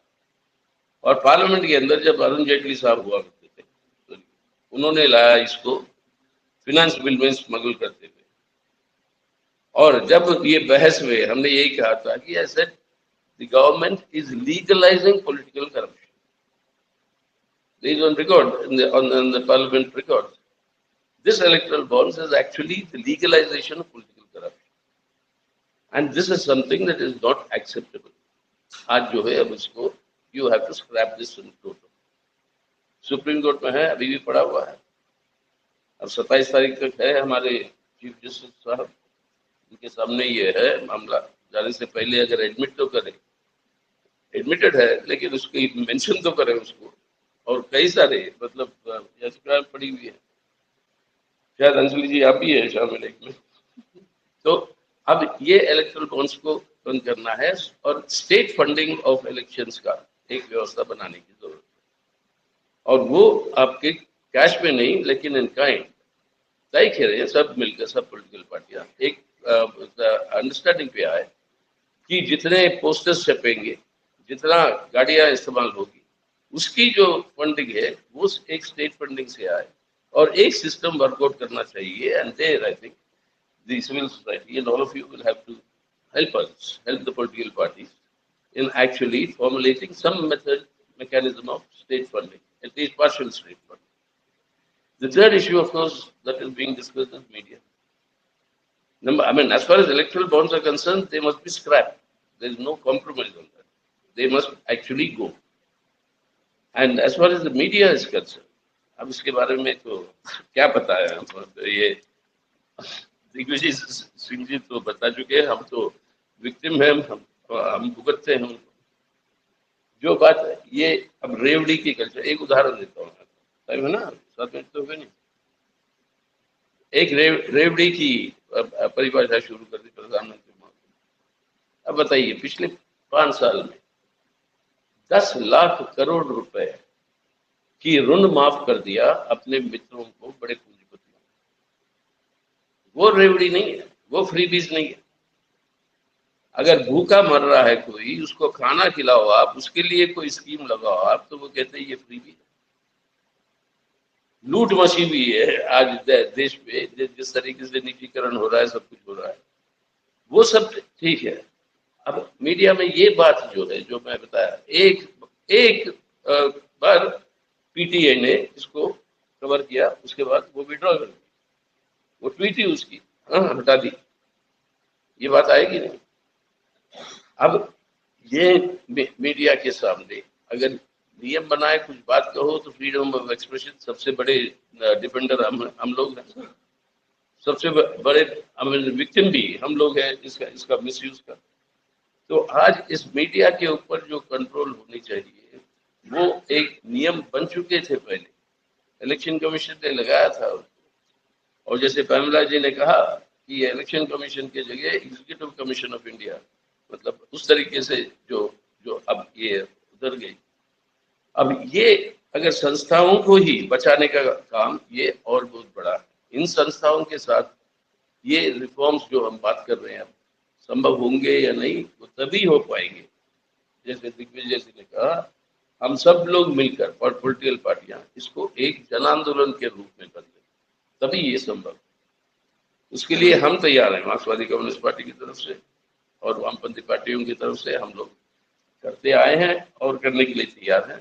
तो इसलिए हम समझते हैं कि ये बहुत बड़ी अच्छी पहलकदमी हुई है आज civil society and political parties की इंटरफेस, एंड इसको आप कंटिन्यू रखना चाहिए इन सभी सवालों के ऊपर, और मिलकर कुछ एक्शन प्रोग्राम भी हमें बनाने की जरूरत है और उसके बारे में आगे को चर्चा होगी, ये मेरा भरोसा है। And I think will have to take this forward while fully supporting your resolution points. I think we'll have to take this forward and how to proceed on putting the pressure on the institutions, independent institutions like the Election Commission, etc., or even the judiciary to actually speed up and take up these cases and hear these challenges. That is something we'll have to work out in the coming days. So thank you very much. Lord Shukriya for giving us this opportunity.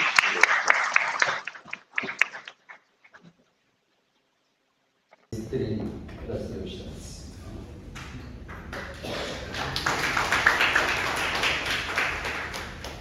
We are discussing the challenges to the electoral democracy.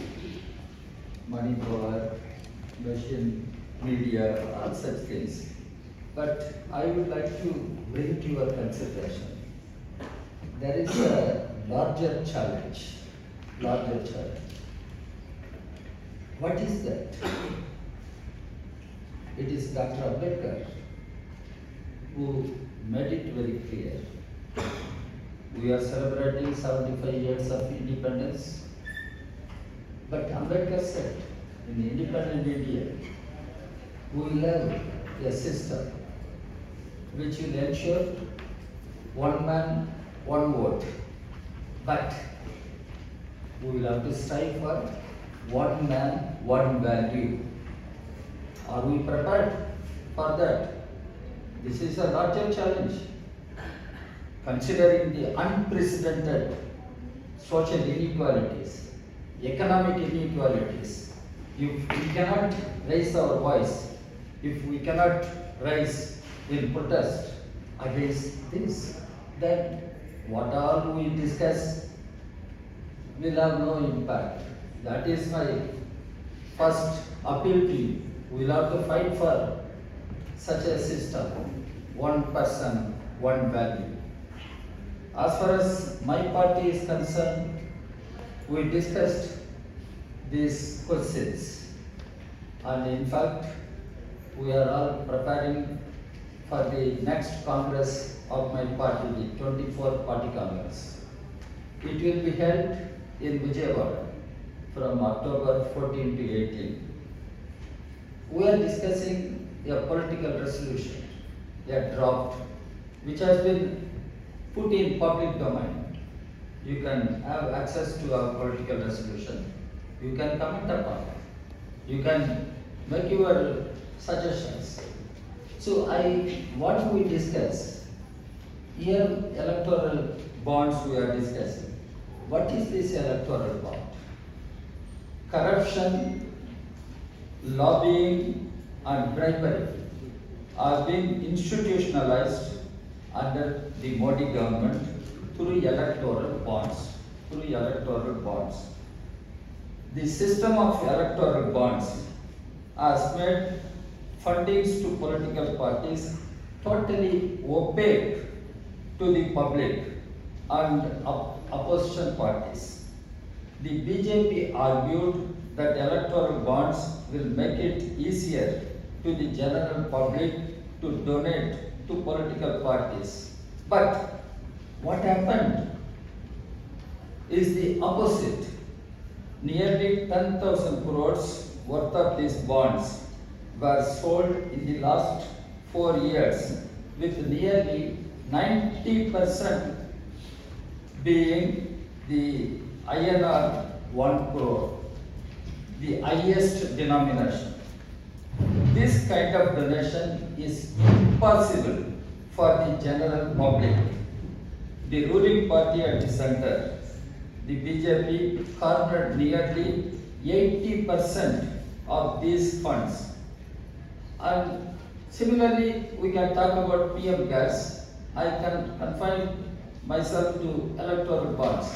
As my comrade Sitaram explained, when this issue was discussed in Parliament, I was also in Parliament.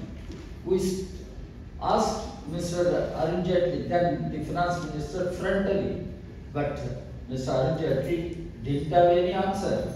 He brought this electoral bond through finance bill, and which we could not stop, but we opposed. As left, we strongly opposed. We opposed to corporate funding of elections also. This I make it very clear. Then, friends, comrades, rampant abuse of money power, muscle power, and state machinery has made free and fair elections increasingly distant under current framework. Systematic, comprehensive, and thorough reforms are needed in our electoral system to ensure level playing field. Right now, we do not have level playing field. That is not the all parties and public. Where is the level playing field for political parties? Here we say recommendations of the Indrajit Gupta Committee.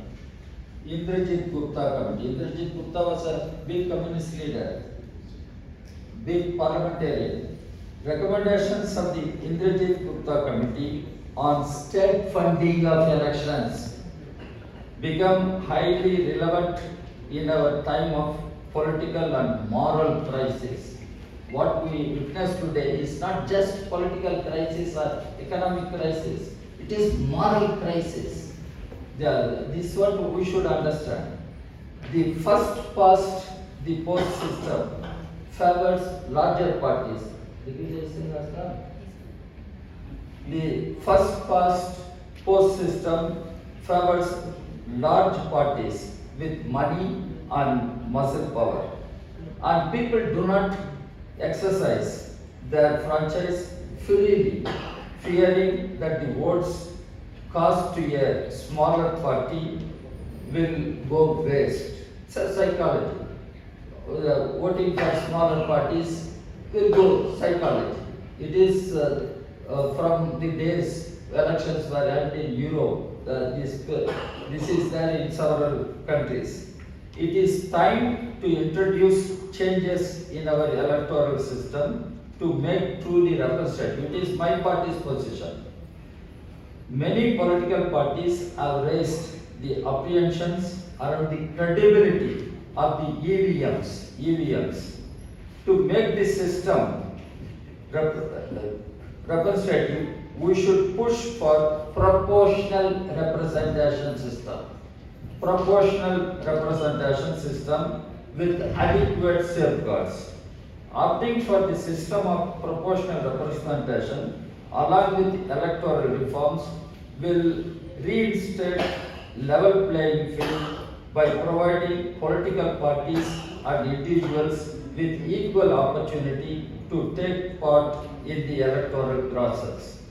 This is our party's position. As far as electoral EVMs concerned, perhaps you all must be knowing. Once we had a candidate in Mizoram. At the time of counting, there was violence. Machines were broken. Then the election commission stopped counting.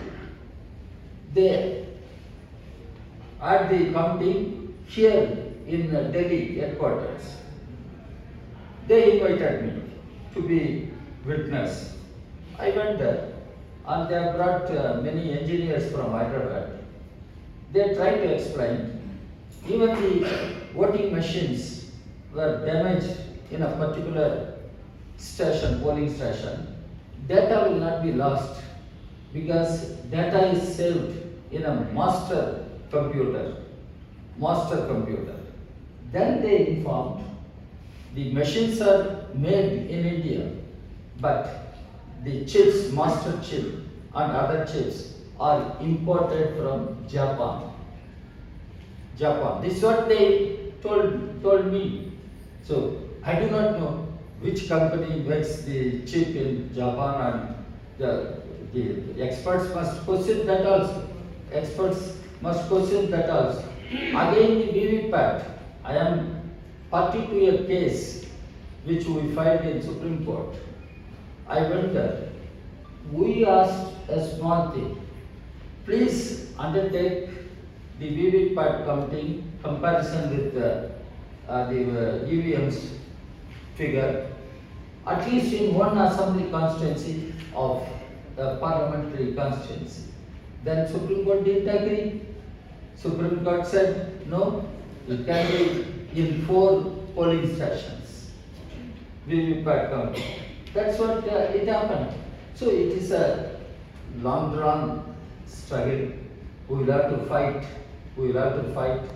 And parties like us, we will be in the forefront of these struggles. And we want civil societies and we want other political parties all must come together in order to save democracy. Otherwise, the electoral democracy will lead to electoral dictatorship, as some people have said. So, it will lead to electoral dictatorship. Hitler came to power through elections. Then Hitler became big dictator and fascist. And similar situation is emerging in our country. How to stop this? How to save India? How to save our constitution? How to save our democracy? This must be concern for every citizen, and good that civil society has taken up this initiative. As political parties, we will be with you. You also should be with us, and let us have a strong, united movement against all these things. Let us try our best to save our democracy, not only electoral democracy. I am talking about larger democracy in our country. Thank you very much. मैं समझता हूँ कि राजा दिग्विजय सिंह साहब और comrade Yechury साहब और D राजा साहब के बोलने के बाद कुछ बचता नहीं। उन्होंने बहुत ही डीपली सब पॉइंट्स को टच किया है। दिग्विजय सिंह साहब ने बहुत साफ बात रखी। उन सबको से अपने आप को, अपनी पार्टी को जोड़ते हुए मैं एक शेर पढ़ना चाहूँगा। दानिश साहब भी आ गए हैं। 1-2 जख्म नहीं जिसमें सारा छलनी, दर्द बेचारा परेशान है कहाँ से उठे।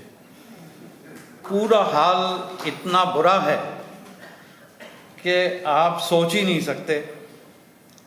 क्योंकि मैं तो खुद मैं अपनी ही बात कुछ इशारों में, क्योंकि टाइम भी कम है, इशारों में करता हूँ। मैं एक बार इलेक्शन 98 में लड़ा था, तो मुझे मैसेज मिला कि आप जेल में जाइए। मैंने खैरियत, क्यों जेल में क्यों जाइए? अच्छा, मेरे फादर इत्तफाक से गांधीयन थे और वो बहुत खिलाफ थे इन सब के। मुझे ही मना कर रहे थे क्यों इलेक्शन लड़ रहे। मैं जेल गया मिलने। एक साहब बैठे हुए थे, स्टेज लगाए हुए बाकायदा, चेले बैठे थे उनके, और मुझसे कहने लगे कि आपके पूरे इलेक्शन का ठेका हम लेंगे। तो ये दौर ऐसा भी आया है कि क्रिमिनलाइजेशन होना शुरू हुआ था बहुत दिन पहले। मैंने कहा साहब इलेक्शन हारना मंजूर है, मगर मैं कैप्चरिंग कराऊँ इस तरह से जैसे आप ठेका ले रहे हैं, ये मेरे बस का काम नहीं है, ना मैं कर सकता। क्योंकि बाद में अगर मैं इस वक्त हो भी जाऊंगा तो बाद में आपको कैसे मैं मैनेज करूंगा, मेरे हिम्मत से बाहर है। खैर, वो मेरे घर पे मेरी क्लास हुई बाकायदा, क्यों गए क्यों नहीं गए, ये तो अलग बात है। दूसरी बात यह है कि फिर बीच में शुरू हुआ जो इशारा लोगों ने किया कि वे टिकट बिकने का मामला शुरू हो गया। अब उसमें टिकट खरीदने वाले जो आते हैं वो बिल्कुल ऐसे लोग होते हैं जो समाज से बहुत दूर होते हैं। ना उन्हें सोशल वर्क से कोई मतलब होता है, ना समाज से कोई मतलब होता है, ना पॉलिटिकल पार्टी से मतलब होता है। वो तो पैसा देते हैं, टिकट लेते हैं। अब उन्हें जीतना भी है। तो ये सारी बातें आप लोग कवर कर रहे थे और आप कह रहे थे ये तो है, मगर गंभीरता ये है कि आगे कैसे होगा, आगे क्या हालात होंगे अगर यही रहा। एक और टैक्टिस चली है नई, अंजना जी, अब मैं आपको बता देता हूँ, वो ये है कि डिस्ट्रिक्ट मजिस्ट्रेट को पकड़ लो और डिस्ट्रिक्ट मजिस्ट्रेट से कहिए कि हर ज़िले में एक सीट चाहिए, बस, ज़्यादा नहीं। अब एक सीट किसी भी सूबे में, मध्य प्रदेश में 50 सीट आ गई एक्स्ट्रा, वो उनसे मतलब नहीं है कि पार्टी से कहाँ कैसे जीतना है, क्या है, आपको जिता के देनी है अगर आपको नौकरी बचानी है।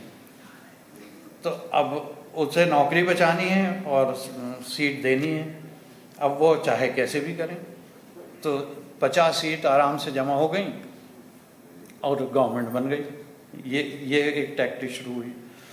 तो क्रिमिनलाइजेशन, मनी और अब ऑफिसर्स का इस्तेमाल होना, क्योंकि इसमें मैं अशोक शर्मा जी अक्सर हम लोगों को बताते भी रहते हैं और मैं कहता भी रहता हूं कि ये हो क्या रहा है और ये कहाँ जाके रुकेगा।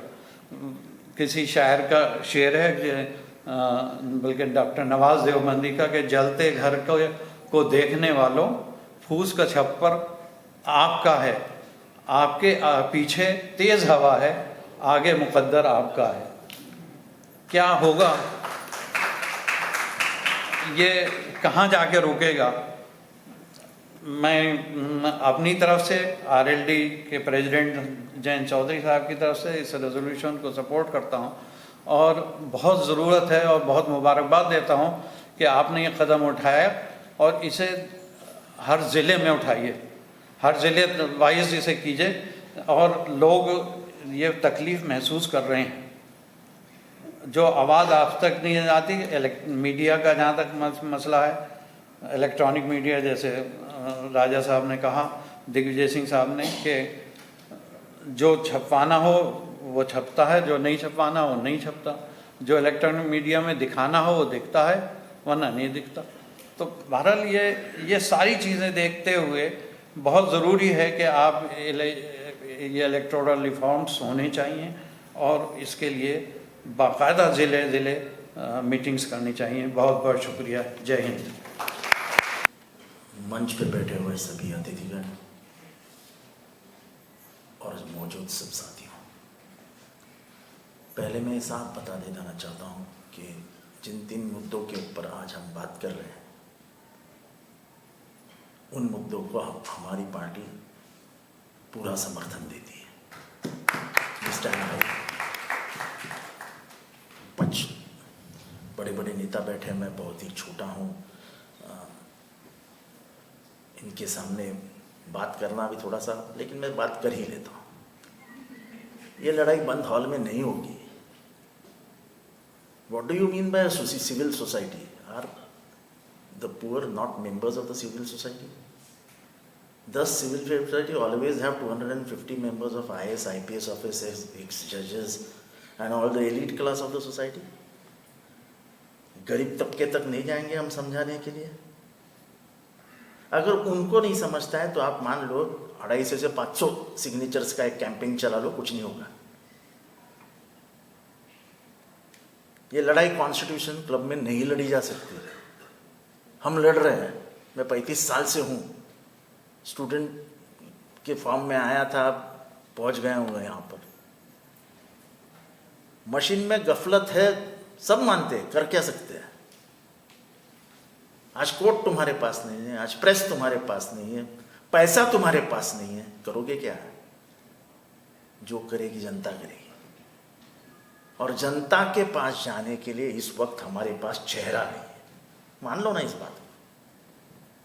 77 की लड़ाई कुछ और थी, जब इंदिरा गांधी जी के सामने जयप्रकाश नारायण जी का चेहरा अपने आप खड़ा हो गया। लोगों में गुस्सा था। ये नहीं था कि जयप्रकाश नारायण जी को सभी जानते थे, लेकिन लोगों में जो गुस्सा था वो एक आंदोलन में परिवर्तित हुआ और फिर जाके बदलाव आया। आज इतनी सारी बातें पब्लिक डोमेन में है, लेकिन लोग मानते हुए दिखाई नहीं देते। जो कुछ महाराष्ट्र में हुआ सभी जानते हैं क्या खेल हुआ, मैं कुछ बताना नहीं चाहता, लेकिन उम्मीद किससे करे कि अब इलेक्शन के बाद एमएलए लेजिस्लेटिव पार्टी लेके ही भाग जाए। तो पॉलिटिकल पार्टी का मतलब क्या रहा? हम ये डेफिनेशंस जानना चाहते हैं वरिष्ठों से। आप लोग 40-40, 50-50 साल देश के राजनीति में, हम तो कहीं एक क्षेत्र में पड़े हुए हैं।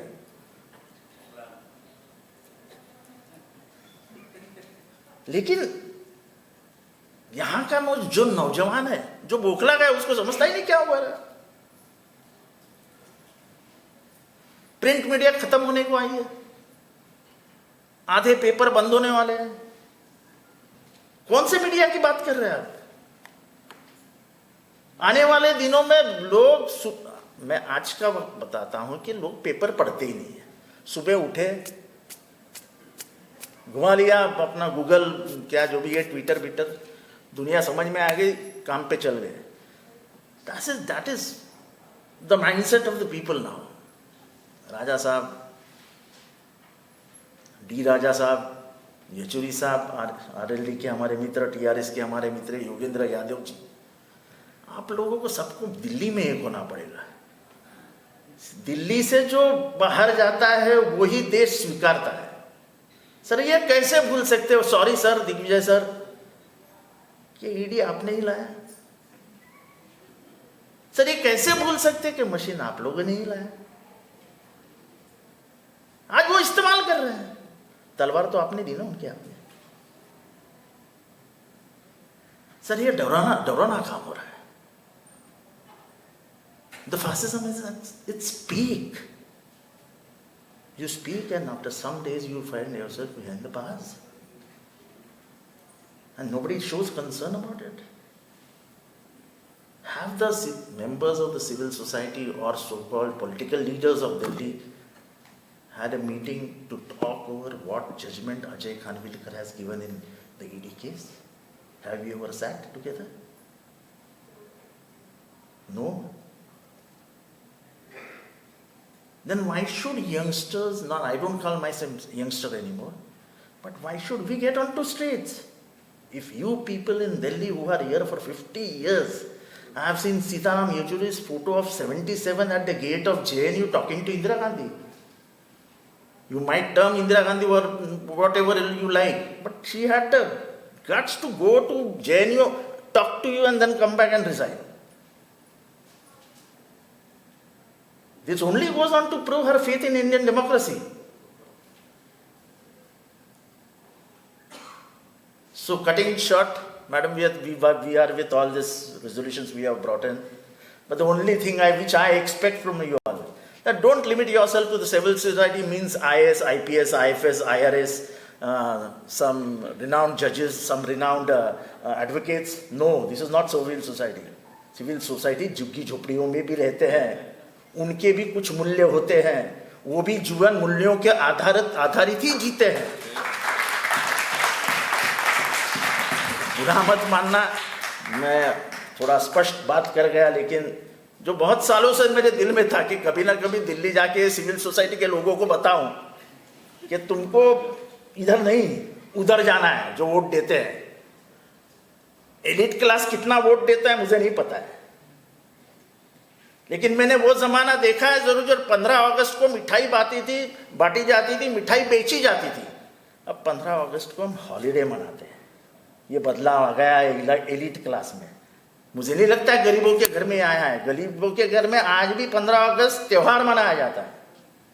So I end my speech here. Thank you, and Digviji, thank you for calling me. Pawar Saab told me that Digviji ji hai, so you go.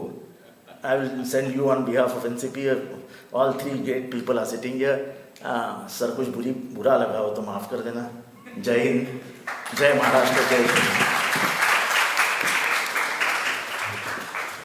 दिल से बात रखने के लिए आज यहाँ पर जब हम नागरिकों की बात करते हैं, सिविल सोसाइटी की बात करते हैं, तो हम वी आर वेरी कॉन्शियस कि यहाँ पर लोग आए हैं अलग अलग राज्यों से. इनफैक्ट आई वांटेड टू से कि लोग आज आए हैं, राजस्थान से आए हैं. आज सबसे पहले जो नाटक प्रस्तुत किया गया था वो भी राजस्थान से हुआ. मध्य प्रदेश से साथी हैं, गुजरात से साथी हैं, और आपने बस्तियों की बात की, वहाँ से बहुत सारे साथी भी आज बैठे हैं. पर ये सही बात है कि हम नहीं मानते कतई भी कि केवल बातें यहाँ तक सीमित रहनी चाहिए. हम ये भी नहीं मानते कि बातें केवल सुप्रीम कोर्ट या हाई कोर्ट या जुडिशरी में जाकर भी सीमित रहनी चाहिए, क्योंकि वो भी हम देख रहे हैं कि उससे भी जो चाहते हैं हम नतीजे वो सामने नहीं आ पा रहे हैं. क्या विवशताएं हैं उनके बारे में आज चर्चा नहीं है, पर लोग यहाँ पर जो मौजूद हैं अलग अलग कैंपेन से हैं, जन सरोकार, पीपल फर्स्ट और सीसीजी, तो तमाम जगह से लोग मिलकर आज ये बात उठा रहे हैं इन 3 मुद्दों के ऊपर जो लोकतंत्र में आज हमें सबसे ज़्यादा चुनौतियां बड़ी दिख रही हैं. तो आपका शुक्रिया, आपने अपनी बात इतनी कैंडिडली भी रखी. और मैं अब रिक्वेस्ट करूंगी सुरेश रेड्डी जी जो टीआरएस से हैं कि वो आके अपनी बात हमारे साथ रखें. Thank you Anjali ji and नमस्कार. At the outset, TRS party welcomes discussions related to these subjects, and any interface with the civil society and political parties is definitely a welcome move.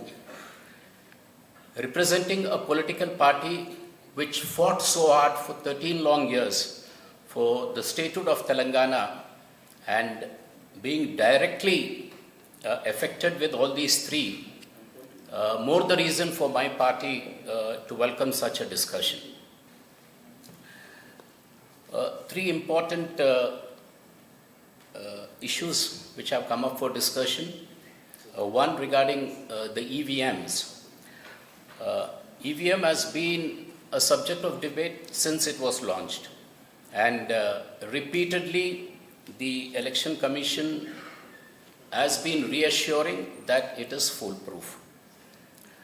Well, technology, as rightly pointed out by our Professor Saab, cannot be tamper-proof totally. There is a possibility. But the question comes is, how do we balance technology with transparency? So, in this aspect, I would like to share my own personal experience of how EVMs affect voting. To quote a small example from my own parliamentary constituency of Nizamabad in 2019 election, there were roughly about 100 candidates, subject to correction about 1 or 2 years, there were 95 to 100 candidates contested the Lok Sabha election. So then that constituency is primarily a rural-based constituency, so obviously the literacy rate is comparatively less.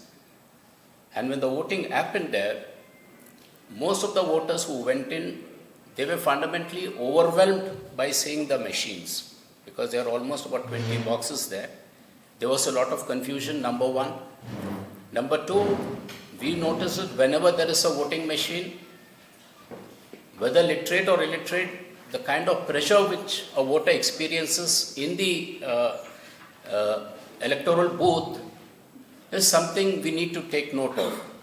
So the result of that election was there were almost 95 to 98,000 votes which were polled to various independents, and most of the people agree that they were not the intention of the voter to vote for them.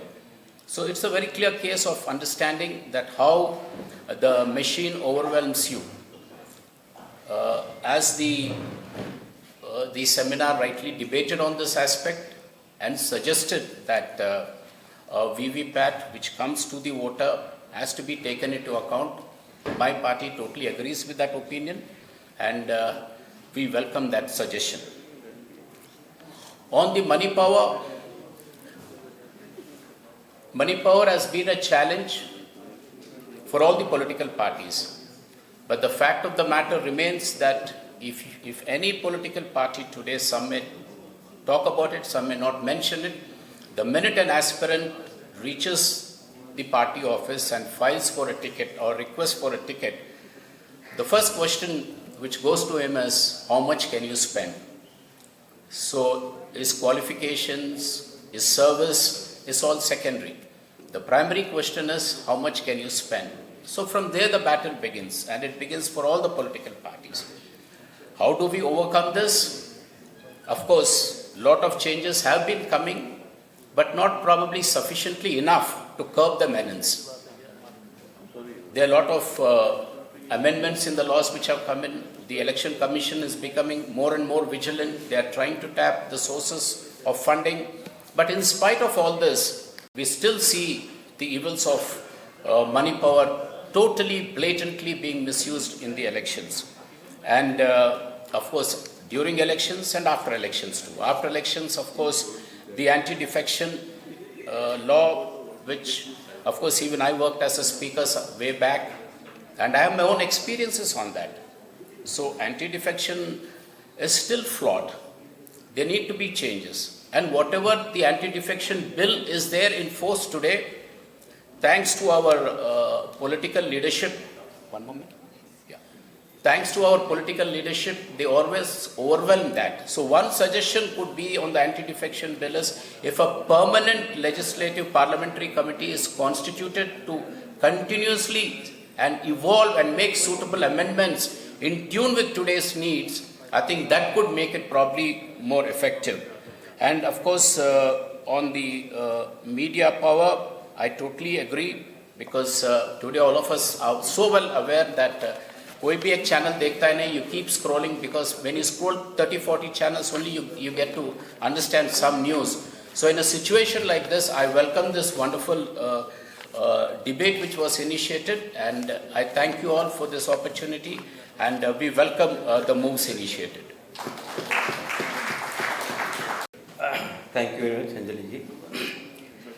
मंच पर बैठे तमाम पार्टियों के जिम्मेदारान, दोस्तों और साथी, ये आज का जो डिबेट है, डिस्कशन है, ये बहुत ही बरवक्त है, बहुत टाइमली है, और मैं समझता हूँ कि 2024 का जो इलेक्शन है उससे पहले कुछ चीज़ों पर हमारे दरमियान सहमति हो जानी चाहिए।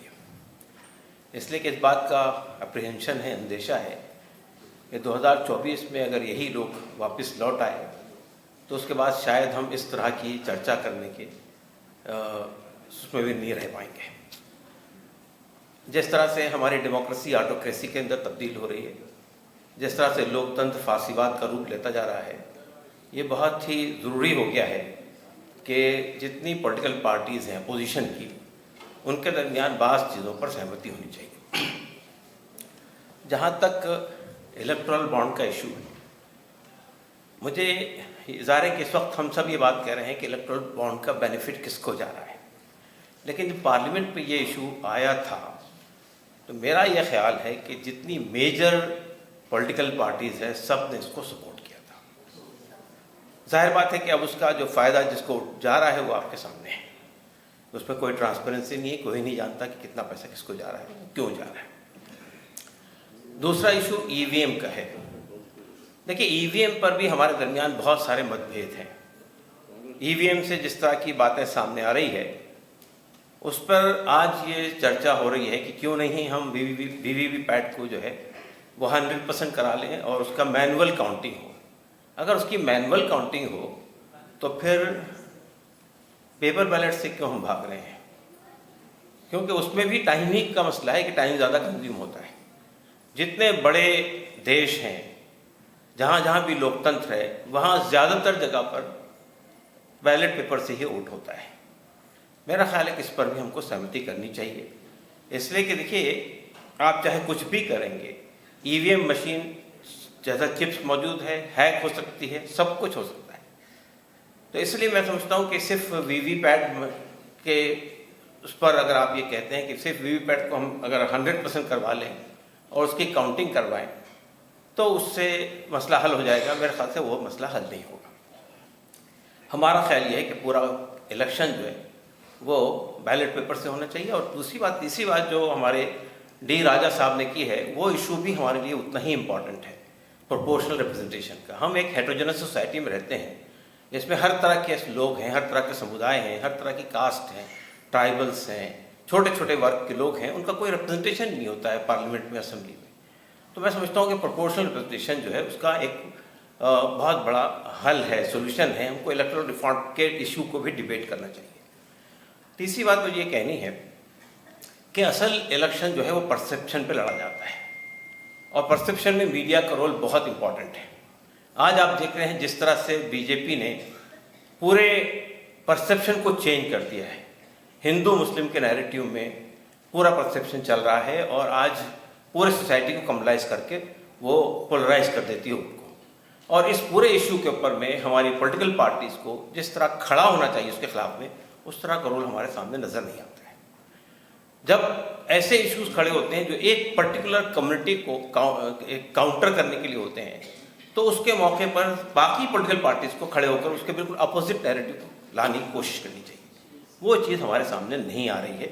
हम समझते हैं कि अब छोटे छोटे इश्यूज हैं, उसमें जो पॉलिटिकल ईगो खड़ा हो जाता है ना, वो अपोजिशन यूनिटी को खत्म कर देता है। मिसाल के तौर पर अभी रिसेंटली जो वाइस प्रेसिडेंट का इलेक्शन हुआ है, इंडिया के वाइस प्रेसिडेंट का, उसमें एक पॉलिटिकल पार्टी ने, इसके बावजूद भी कि अपोजिशन के खेमे में खड़ी हुई है, बहुत मजबूत पॉलिटिकल पार्टी है, उसने उस अपोजिशन को उस इलेक्शन को एब्सटेन किया, बाइकआउट किया, इसलिए कि उनसे कंसल्ट नहीं किया गया था।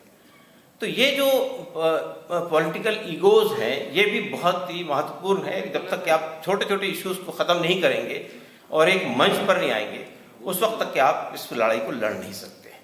एक और इस वक्त 2024 के इलेक्शन को सामने रखते हुए दो तरह के डिबेट्स चल रहे हैं अपोजिशन पार्टीज में। एक डिबेट ये है कि माइनस बीजेपी माइनस कांग्रेस मंच खड़ा किया जाए, इसमें रीजनल पार्टीज पेश हैं, आप जानते हैं। दूसरा ये है कि नहीं, सब अपोजिशन पार्टी लगानी चाहिए। देखिए, हमने दो तजुर्बे किए हैं इस देश में। एक तजुर्बा हुआ है जो एनडीए का है, एक तजुर्बा हुआ है जो यूपीए का है, और एक तजुर्बा हुआ है जो नेशनल फ्रंट का, उसका जो तजुर्बा है। हमने ये देखा, जब तक किसी भी अलायंस के अंदर कोई एक सिंगल लार्जेस्ट नेशनल पार्टी नहीं होगी, वो अपोजिशन वो हुकूमत चल नहीं सकती है। तो मैं समझता हूँ कि ये इस डायकोटोमी को भी खत्म होना चाहिए।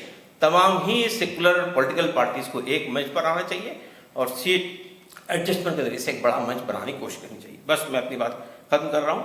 मैं समझता हूँ कि हमें असल में इस परसेप्शन की लड़ाई को जीतने के लिए क्या कर सकते हैं, इस पर तमाम लोगों के दरमियान सहमति होनी चाहिए। धन्यवाद। Thank you.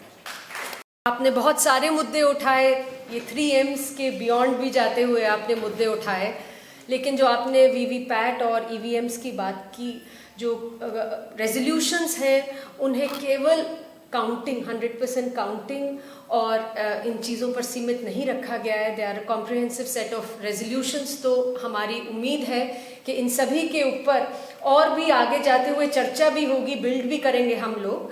तो बहुत बहुत धन्यवाद। हमारे साथ अभी 3 और बहुत ज़रूरी वक्ता हैं, 3 पार्टियां हैं। घनश्याम तिवारी जी समाजवादी पार्टी से हैं, दानिश अली जी बीएसपी से हैं, योगेंद्र यादव जी स्वराज इंडिया से हैं। पर एक सुझाव आया है कि कुछ रेजोल्यूशंस जो यहाँ पर हैं, इन्हें अगर सिविल सोसाइटी के भी कुछ लोग ऊपर आ जाएं मंच पे और एक बार इसे खड़ा हो के हम सब उसको पारित कर दें, तो वो कर सके। अभी कर लेते फिर।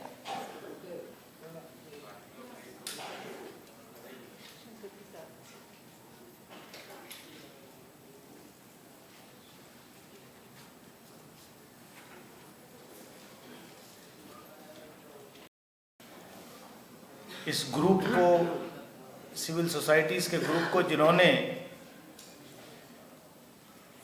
मेरा मत थोड़ा भिन्न है कि सोते हुए राजनीतिक दलों को उठाने का काम किया है। और मैं इस बात को भली भांति जानता हूं कि ये सच्चाई है कि ये लड़ाई खाली कॉन्स्टिट्यूशन क्लब के स्पीकर्स हॉल में नहीं लड़ी जा सकती, लेकिन ये भी सच्चाई है कि जब पूरे देश में कहीं कुछ ना हो रहा हो तो हमें मालूम है, हमें याद है कि इसी विट्ठल भाई पटेल के पेड़ के नीचे खड़े होकर के जो है, जब किसी के पास बैठने का साधन नहीं हुआ करता था तो उस वक्त भी 75, 76, 77 में लड़ाई यहीं से लड़ी गई थी। और आज उस हिस्टोरिकल प्लेस पे हम लोग इकट्ठा हैं। मैं इतना ही कहूंगा कि ये जो लड़ाई है इतनी आसान नहीं है, लेकिन मुश्किल भी कुछ नहीं है। मेरा व्यक्तिगत तौर पर जो एक्सपीरियंस रहा है, खास तौर से चुनाव आयोग और ईवीएम और वीवीपैट का, क्योंकि मैं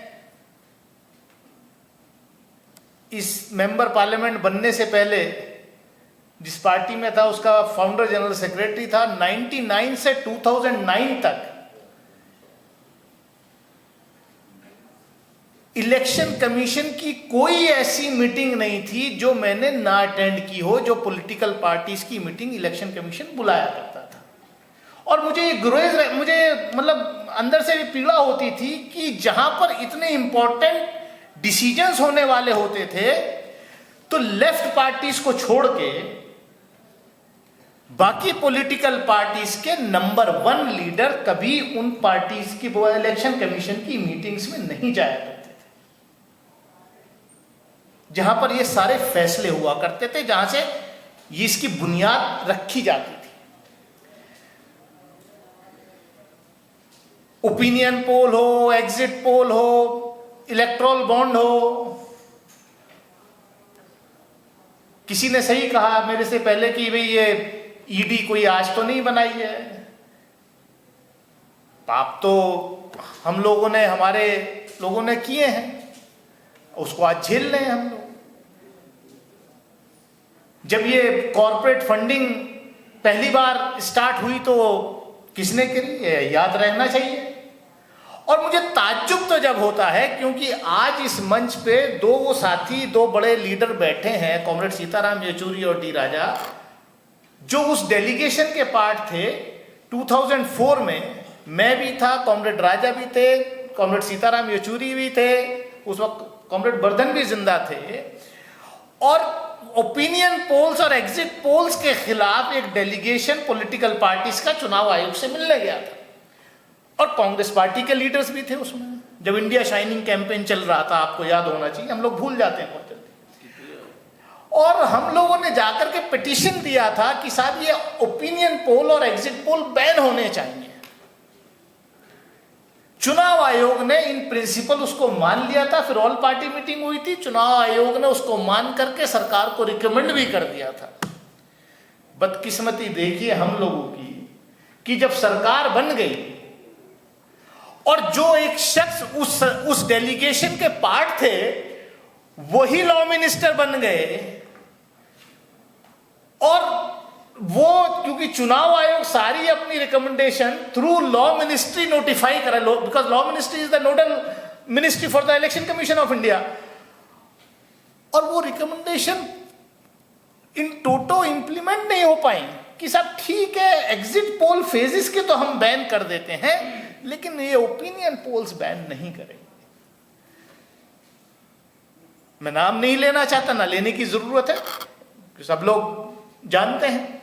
तो कमी हम लोगों की कहीं ना कहीं रही है। मैं तो हमारे एनसीपी के नेता यहाँ कह रहे थे, मैं तो उनसे थोड़ा सा भिन्न मत रखता हूं कि एटलीस्ट इन लोगों ने, ये जो सिविल सोसाइटीज के लोग हैं, रिटायर्ड ब्यूरोक्रेट्स हैं, इन्होंने कम से कम इनिशिएटिव तो लिया है। हम लोग तो राजनीतिक दल ऑपोजिशन में हम क्या कर रहे हैं।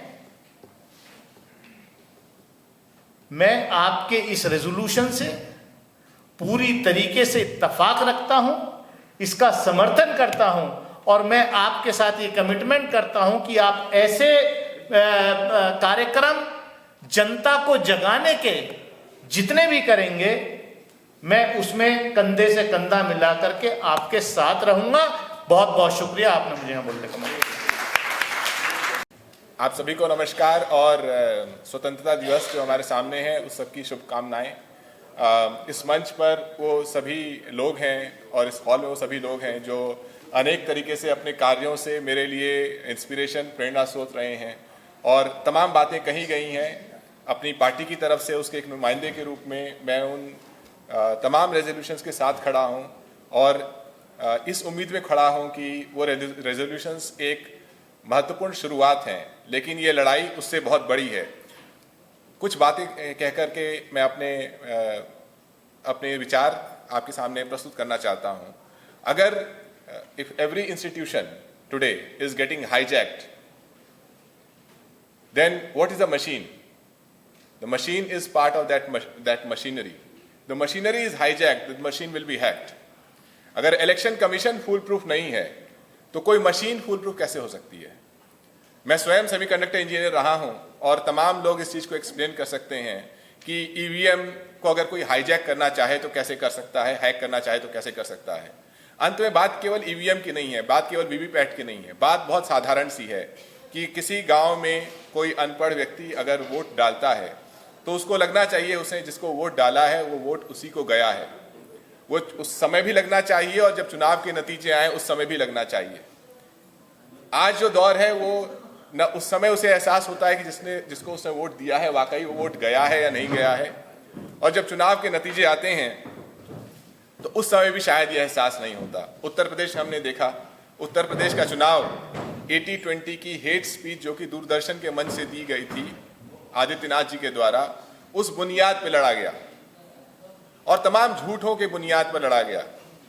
तो अगर हम ये माने कि ये लड़ाई हमारे देश में जो भी है वो वैल्यूज की लड़ाई है, आइडियाज की लड़ाई है, आइडियोलॉजी की लड़ाई है, तो हम इन सभी बातों पर विस्तृत चर्चा कर सकते हैं। लेकिन अगर हम ये कहें कि ये माइट की लड़ाई है, this the battle of the might, ये ताकत की लड़ाई है, और जो लोग इस लड़ाई में आज जीत रहे हैं वो जानते हैं ये ताकत की लड़ाई है, ये संविधान की लड़ाई नहीं है, ये लोकतंत्र की लड़ाई नहीं है उनके लिए, ये ताकत की लड़ाई है। वो ताकत चाहे सिस्टम से आए, चाहे गुंडों से आए, चाहे भीड़ के तंत्र से आए, वो ताकत की लड़ाई जीत रहे हैं, चाहे पैसे से आए, चाहे मीडिया से आए।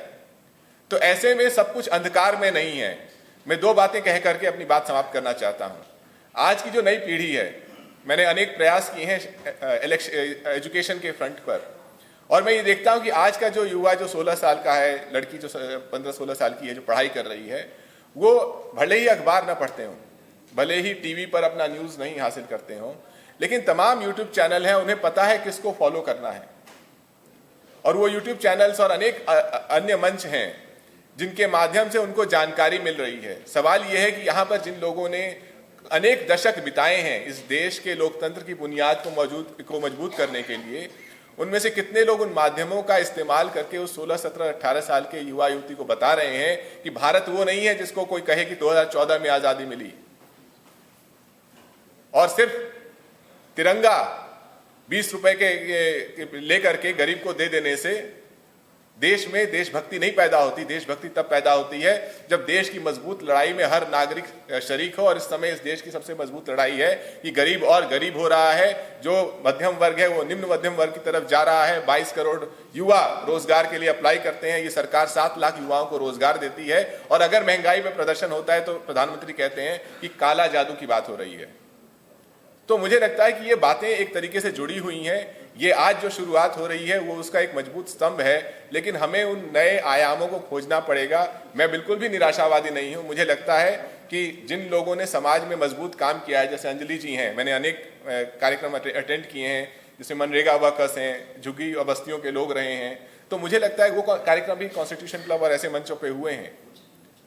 मुझे लगता है कि वो सब कार्यक्रम और उसमें जो निचोड़ है, उससे जो कंटेंट बनता है, वो सभी जगह जाना चाहिए। तमाम वर्नैकुलर अन्य भारतीय भाषाओं में जाना चाहिए।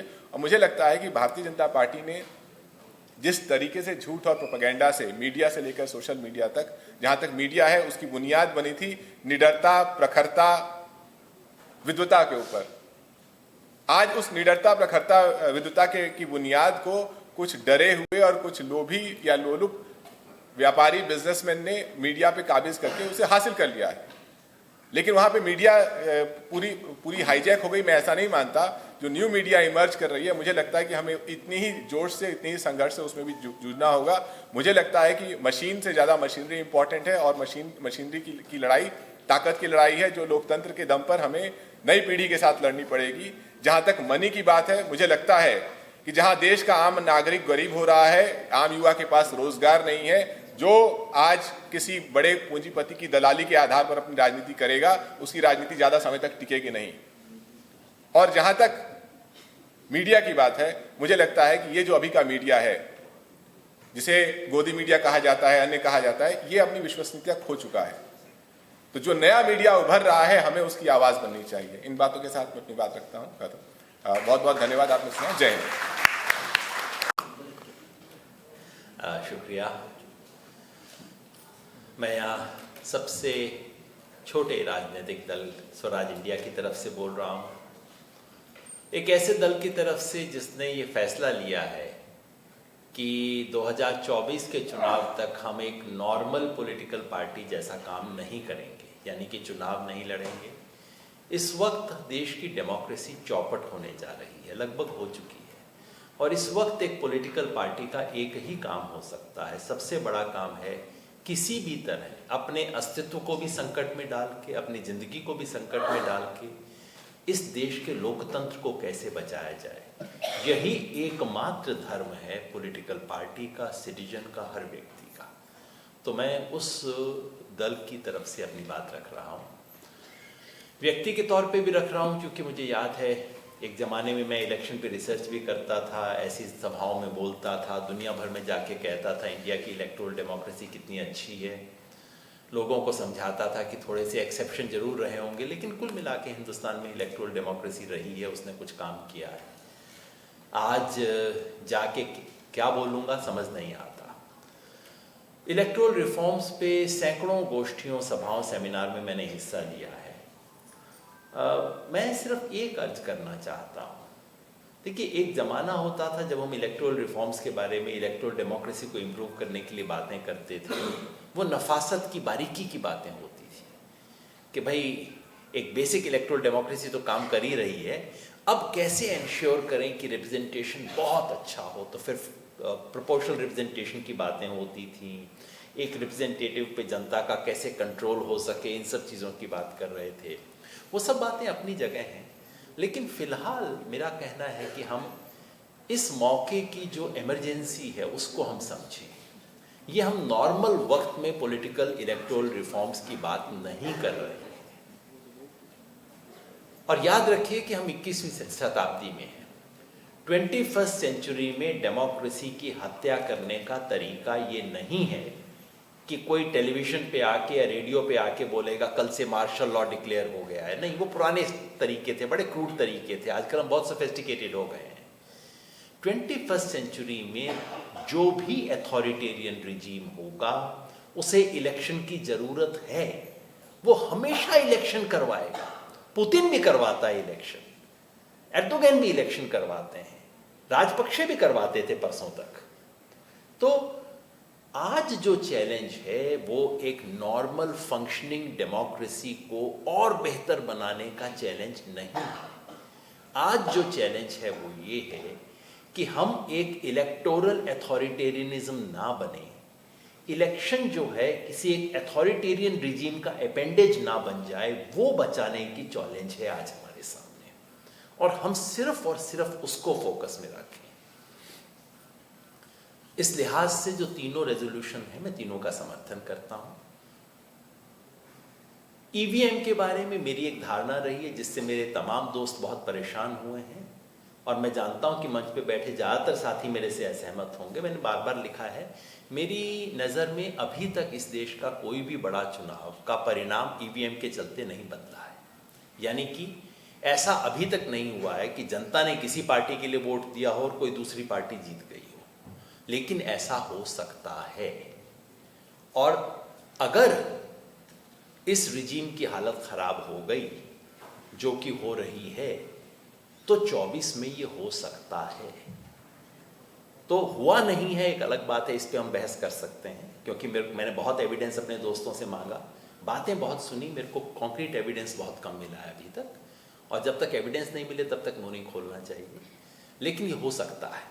उस लिहाज से आपके जो कॉन्क्रीट प्रपोजल है, मुझे बहुत अच्छा लगा आपके रेजोल्यूशन के अंदर ईवीएम के बारे में जो बहुत कॉन्क्रीट और टेक्निकल प्रपोजल्स आपने दिए हैं वो बहुत अच्छे हैं, और वो हमें उस बहस से दूर ले जाते हैं कि ईवीएम छोड़ो, बैलेट बॉक्स लेके आओ, पुराने बैलेट लेके आओ। मेरे विचार से हमें इस बहस में थोड़ा सा आगे बढ़ना चाहिए, और आपका प्रपोजल मुझे लगता है, आप जरा ध्यान से देखेंगे ना सर इलियास साहब, आप पाएंगे कि जो कुछ आप चाहते हैं इसके अंदर कर दिया गया है। अच्छे टेक्निकल प्रपोजल हैं, हम इससे आगे बढ़ सकते हैं, तो मैं पूरी तरह से समर्थन करता हूँ। करवाएगा कौन, भगवान जाने। इलेक्शन कमीशन, सुप्रीम कोर्ट में पिछली बार जब वीवीपैट को लेके बहस हुई, उस बहस को देख के तो शायद बीएससी स्टैटिस्टिक्स करने वाला बच्चा शर्मा जाता है, जिस तरह की चीज़ें वहाँ पे बहस हो रही थी सुप्रीम कोर्ट के सामने। और जिस प्रपोजल को सुप्रीम कोर्ट ने एक्सेप्ट कर लिया, और एक्सेप्ट होने के बाद आज तक इलेक्शन कमीशन ने उसको भी लागू नहीं किया है, वो तो बहुत ही शर्मनाक किस्म की चीज़ें हैं। मगर मुझे लगता है कि इन तीनों में से किसी में अगर आपको थोड़ी सी सफलता मिलने की गुंजाइश है तो वो पहला प्रपोजल है। उसको अगर आप कोर्ट में ठीक से परस्यू करें, हम सब लोग मिलकर करें परस्यू, क्योंकि हर अथॉरिटेरियन रिजीम ये दिखाना चाहता है कि हमने इलेक्शन की काउंटिंग फेयर तरीके से की है। इलेक्शन की और किसी फेयरनेस से किसी को कोई मतलब नहीं होता। सब तरह की अनफेयरनेस इलेक्शन में होती है, हर कोई मान के चलता है, सारी दुनिया के सामने पता है। मगर काउंटिंग हम ठीक करते हैं, ये हर अथॉरिटेरियन रिजीम दुनिया को, हर डिक्टेटर दुनिया को बताना चाहता है कि हमने काउंटिंग बड़े ठीक तरीके से की थी साहब। इसलिए इस पे यदि सुप्रीम कोर्ट में, इलेक्शन कमीशन के सामने कायदे से प्रेशर डाला जाए तो इसमें कुछ गुंजाइश है कि कुछ बातों को स्वीकार कर लिया जाए। जो मनी वाला सवाल है उसमें मैं बिल्कुल सहमत हूं, इलेक्टोरल बॉन्ड तो एकदम फ्रॉड है, खत्म होना चाहिए। अगर सुप्रीम कोर्ट इस पे सुनवाई कर ले तो मुझे बहुत हैरानी होगी, और अगर सुनवाई हो भी गई तो तारीख पे तारीख मिलेगी, और फैसला तो 24 के बाद ही आएगा। और अगर 24 से पहले आ गया तो आपके किसी काम का नहीं होगा। देखिए, हम सब कहते हैं बीजेपी ने कोई कितने 10,000 करोड़ अब तक आए हैं इलेक्टोरल बॉन्ड, जिसमें से 9,000 करोड़ बीजेपी को आ गए। आप शर्मिंदा कर रहे हैं बीजेपी को ये कह के कि 9,000 करोड़ पे वो देश की राजनीति चला रही है। अरे 9,000 करोड़ कुछ नहीं है, ये तो सिर्फ दिखाने के लिए, कुछ एक चीजें करने के लिए है फॉर्मली। तो ये इस वक्त जो देश की राजनीति चल रही है, जो समझदार लोग हैं वो बताते हैं कि लगभग 1 लाख करोड़ रुपए की तैयारी है अगले इलेक्शन के लिए। महाराष्ट्र में ही आपके कितना खर्चा हो गया होगा आपको पता है। अभी हाल ही में जो कुछ हुआ, लोकतंत्र की जो मर्यादा ऊंची उठाई गई है महाराष्ट्र में, मेहनत और पैसा तो लगा होगा वो सब करने में। तो मनी वाले में माफ कीजिएगा बहुत कुछ होने वाला नहीं है। एक काम हम कर सकते हैं जिसकी जरूरत है, यहां बैठा कोई एक व्यक्ति भी कर सकता है अगर वो 2 साल लगा दे तो, वो ये है, आप देखिए अमेरिका वगैरह में बाकी कुछ नहीं होता, वहां का लोकतंत्र बिल्कुल खुल्लम खुल्ला पैसे का लोकतंत्र है, नंगे तरीके से पैसा चलता है वहां के लोकतंत्र में। हम उसी दिशा में जा रहे हैं, लेकिन वहां गिनती बड़े कायदे से करते हैं किसके पास कितना पैसा है, किसने कितने खर्च किया। आपको ऐसे लोग मनी ट्रैकर मिलते हैं वहां के लोकतंत्र में। ये काम आप हम लोग इस हॉल में बैठे हुए लोग कर सकते हैं। हम पैसा ट्रैक करना शुरू करें, कौन पार्टी कितने विज्ञापन दे रही है, किस विज्ञापन का एक ब्रॉड रेट के हिसाब से कितना खर्चा होता है। मैंने एक बार ये काम करवाया था जब मैं रिसर्च किया करता था। हमने कहा इलेक्शन कमीशन को छोड़ो, हमने 5 बच्चों मतलब बीए के स्टूडेंट्स को खड़ा कर दिया कॉन्स्टिट्यूएंसी में, जरा गिन के आना कितने होर्डिंग लगे हुए हैं, जरा देखना होर्डिंग का आजकल रेट क्या चल रहा है, उसको मल्टीप्लाई करके देखा, इलेक्शन कमीशन की सीमा से 10 गुना ज़्यादा थी वो सारी चीज़ें ना। ये काम हम कर सकते हैं, पैसे को रुकवाना, इलेक्टोरल बॉन्ड को रुकवाना, और पैसे की जो नदी बह रही है उसको रोकना हम लोगों की बस की बात फिलहाल नहीं है। और अगर मंच में बैठे हुए लोगों में से कभी कोई सत्ता में आ गया उसके बाद भी वो रोक पाएगा, मुझे अभी नहीं लगता।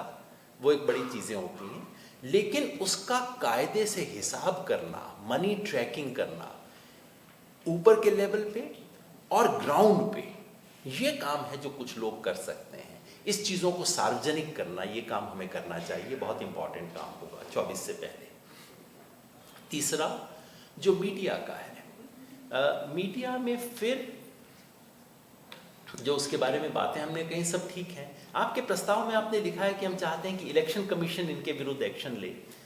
कहीं ऐसा ना हो कि 24 के अंदर हम ये मांग करने लगे कि नहीं, इलेक्शन कमीशन कुछ ना करे। जैसे काम इलेक्शन कमीशन कर रहा है, शायद 24 में हमें ये मांग करनी पड़े कि इलेक्शन कमीशन थोड़ा दूर रहे तो ज़्यादा अच्छा है। मैं बताऊं आपको इलेक्शन कमीशन का, मैंने 2014 में चुनाव लड़ा था, तो इलेक्शन कमीशन का फेक न्यूज़ रोकने का एक तरीका है, आपको कुछ करना होता है।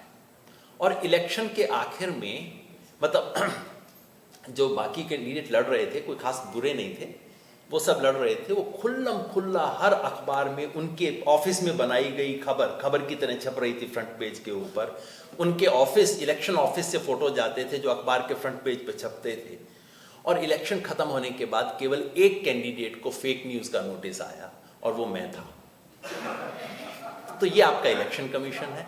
मैं 3 महीने तक जवाब देता रहा उस चीज़ का और बाकी किसी को नोटिस नहीं था। तो इलेक्शन कमीशन मीडिया को क्या कंट्रोल करेगा, मुझे बहुत संदेह नहीं। अब इलेक्शन कमीशन को कौन कंट्रोल करेगा, दिक्कत ये ना कि बिल्ली के गले में घंटी कौन बांधेगा, यही सारा मामला है इस वक्त। तो क्या उस पर हम किसी किस्म का सिटीजन वॉच कर सकते हैं? कुछ लोग कर रहे हैं और बहुत अच्छा काम कर रहे हैं।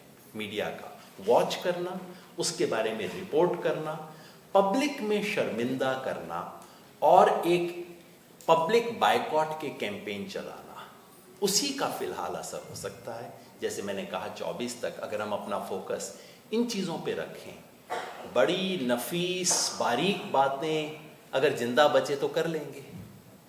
जिंदा बचने के लिए क्या करना चाहिए उस पर फिलहाल फोकस करें। बहुत बहुत शुक्रिया।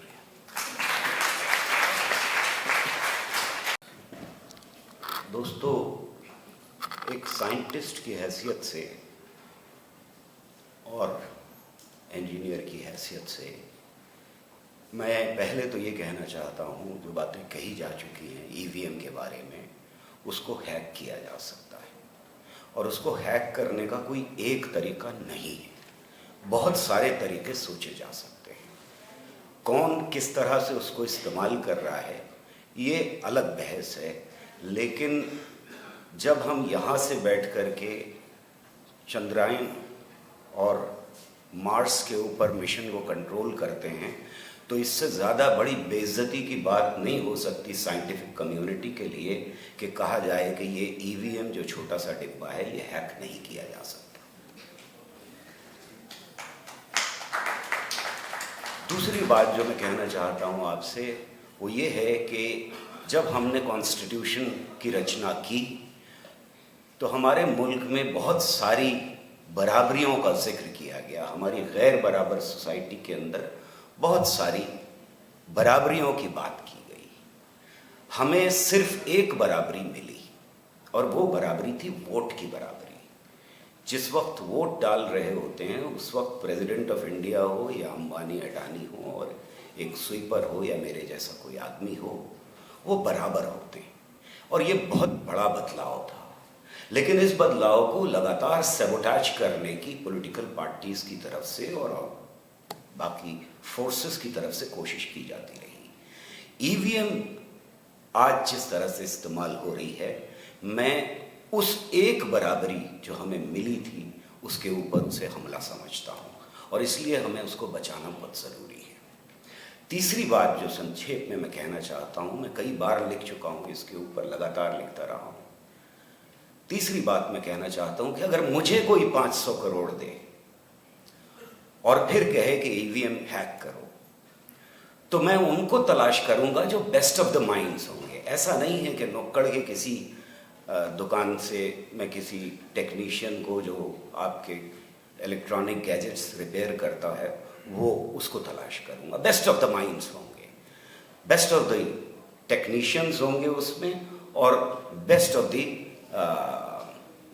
मैथमेटिशियंस होंगे उसके अंदर। तो ये हैकिंग जो है वो इस तरह से नहीं हो रही है कि कुछ लोगों ने कुछ बदल दिया, इधर उठा लिया उधर उठा लिया, बल्कि हैकिंग करने के लिए मुझे कुछ स्टेप्स की ज़रूरत होगी। मैं सिर्फ 2-3 स्टेप्स आपको बताना चाहता हूँ, एक लंबी लिस्ट है उन स्टेप्स की। मैं सबसे पहला काम ये करूंगा कि उन लोगों को खरीदूंगा जो मीडिया को खरीद सकते हैं। दूसरा काम मैं ये करूंगा कि उन लोगों को खरीदूंगा जो माहौल बनाते हैं, कौन किसको जिता रहा है, कहाँ कौन जीत रहा है, किस पार्टी को वगैरह वगैरह, कितने वोट मिलने जा रहे हैं, उन लोगों को खरीदूंगा। ये माहौल बनाने के लिए बहुत ज़रूरी है। और आखिरी बात मैं ये करूंगा कि मैं किसी भी कॉन्स्टिट्यूएंसी को ये देखने की कोशिश करूंगा कि कहाँ मेरी पार्टी जिसने मुझे 500 करोड़ रुपया दिया है वो जीतती रही है। उन कॉन्स्टिट्यूएंसीज में मुझे इंटरवीन करने की ज़रूरत नहीं है। जिन कॉन्स्टिट्यूएंसीज में मुझे इंटरवीन करना है उनको आइडेंटिफाई करूंगा। उन कॉन्स्टिट्यूएंसीज में भी वो बूथ आइडेंटिफाई करूंगा जिस बूथ के ऊपर मैं बराबर की टक्कर में हूं किसी और के साथ। तो धीरे धीरे धीरे धीरे मैं टेबल के ऊपर ये सारा काम करने के बाद कैंपेन शुरू करूंगा। और अगर हैक करने का तरीका रिमोट कंट्रोल से है तो जिन लोगों को मैं हैक करने के लिए इस्तेमाल करूंगा उनको मुझे बताने की ज़रूरत नहीं है कि तुम्हें हैक करना है। मुझे सिर्फ ये कहना है कि वहां जाकर के 500 मीटर के अंदर से रिपोर्टिंग करने से पहले ये वाला बटन और दबा देना। आज की टेक्निकल जो कैपेबिलिटीज हैं दुनिया में, उसमें 10 से 15 की से ज़्यादा बड़ी टीम की ज़रूरत मुझे है ही नहीं। मुझे पैसे की ज़रूरत है, बाकी किसी को बताने की ज़रूरत नहीं है। ये ख़तरा बहुत बड़ा है। मैं समझता हूँ कि इससे लड़ना सबसे ज़्यादा ज़रूरी है अगर हमें लोकतंत्र को बचाना है। ये मान लीजिए कि 500 करोड़ हिंदुस्तान की कोई पार्टी नहीं कर रही, बीजेपी भी नहीं कर रही, मैं मानने को तैयार हो सकता हूँ, लेकिन 500 करोड़ या 1000 करोड़ ISI के लिए कोई बड़ा, चाइना अगर इंटरवीन करना चाहता है तो उनके लिए बड़ा पैसा नहीं।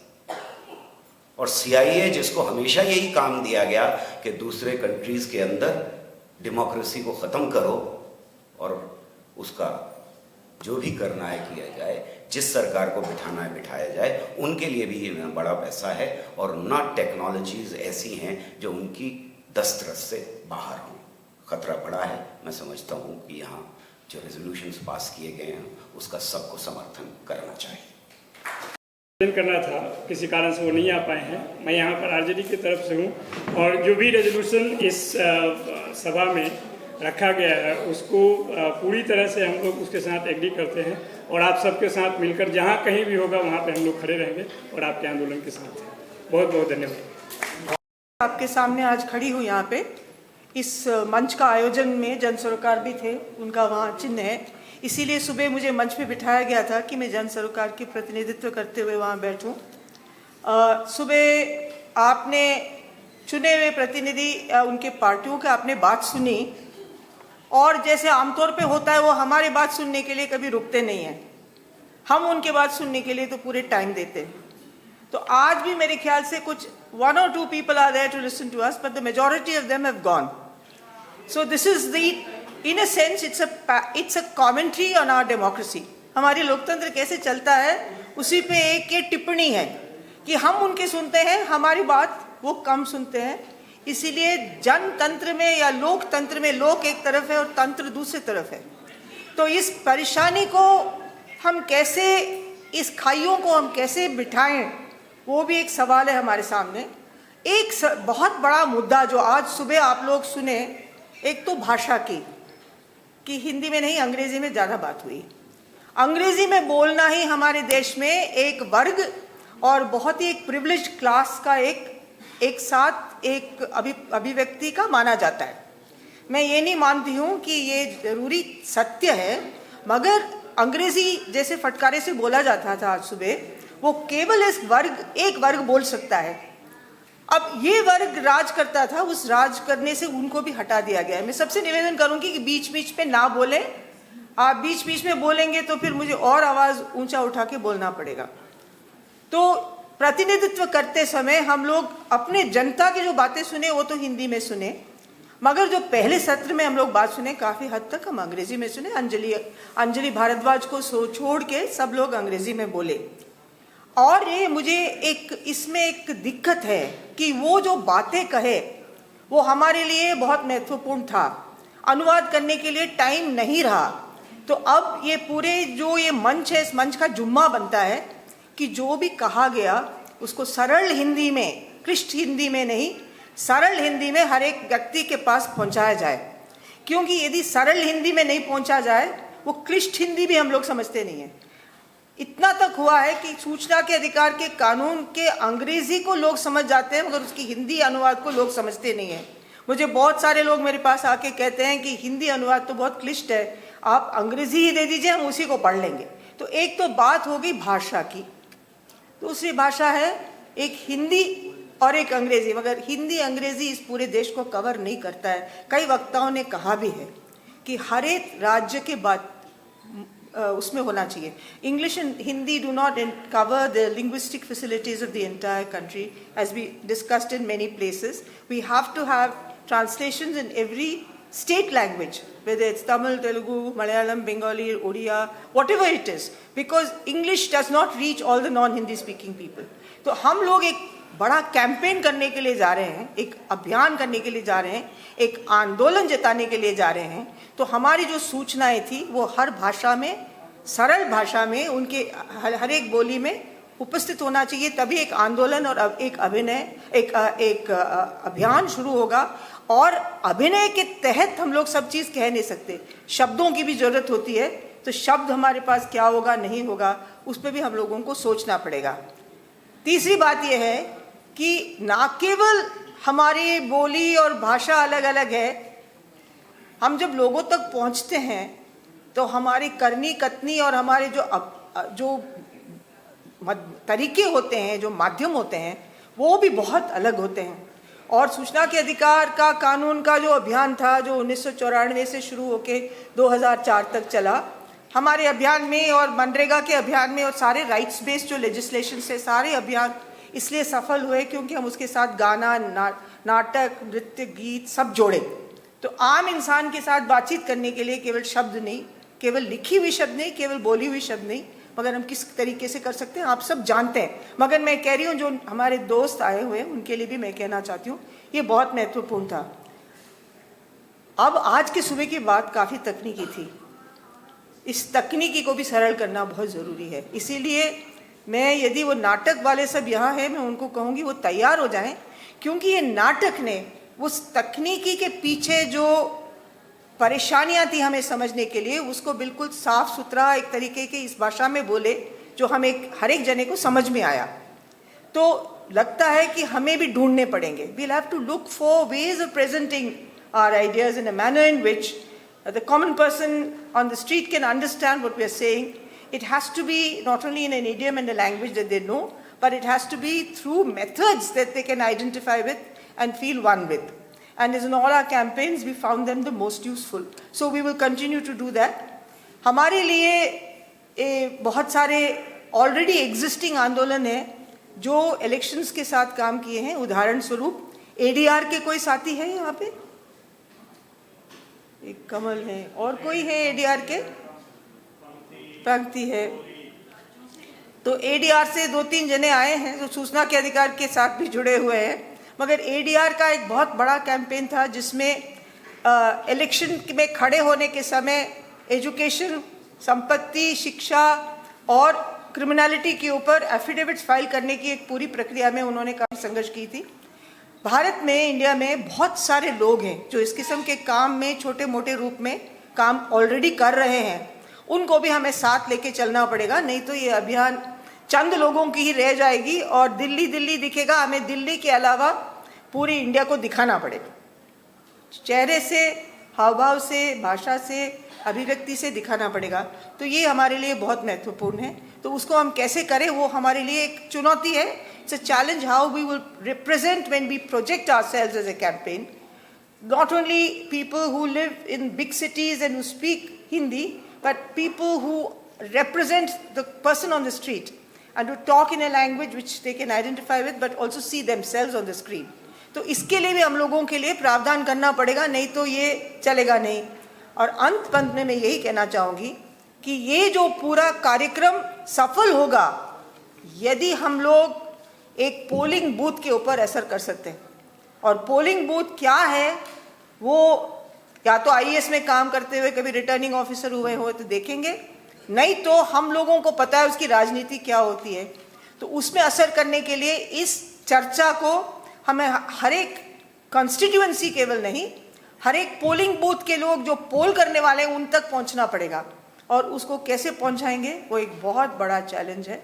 और यदि वो हो जाए 1924 तक तो मेरे ख्याल से काफ़ी कुछ बदलाव आ सकता है। उससे पहले हम लोग प्रयास करें तो ये कानून के बदलाव के लिए हम लोग संघर्ष करेंगे। तो इस सरलीकरण के लिए और इसको हमारे पास पहुंचाने तक तो बहुत काम करना पड़ेगा। सुबह जो बोले वक्ता, उनमें से कई जनों ने बहुत ही सरल तरीके से अपने बात रखे, उनके बातों को भी कैप्चर करके उनके वचन में, उनके भाषा में, उनके वाणी में हम लोगों तक पहुंचाना पड़ेगा, तब जाके ये सफल होगा।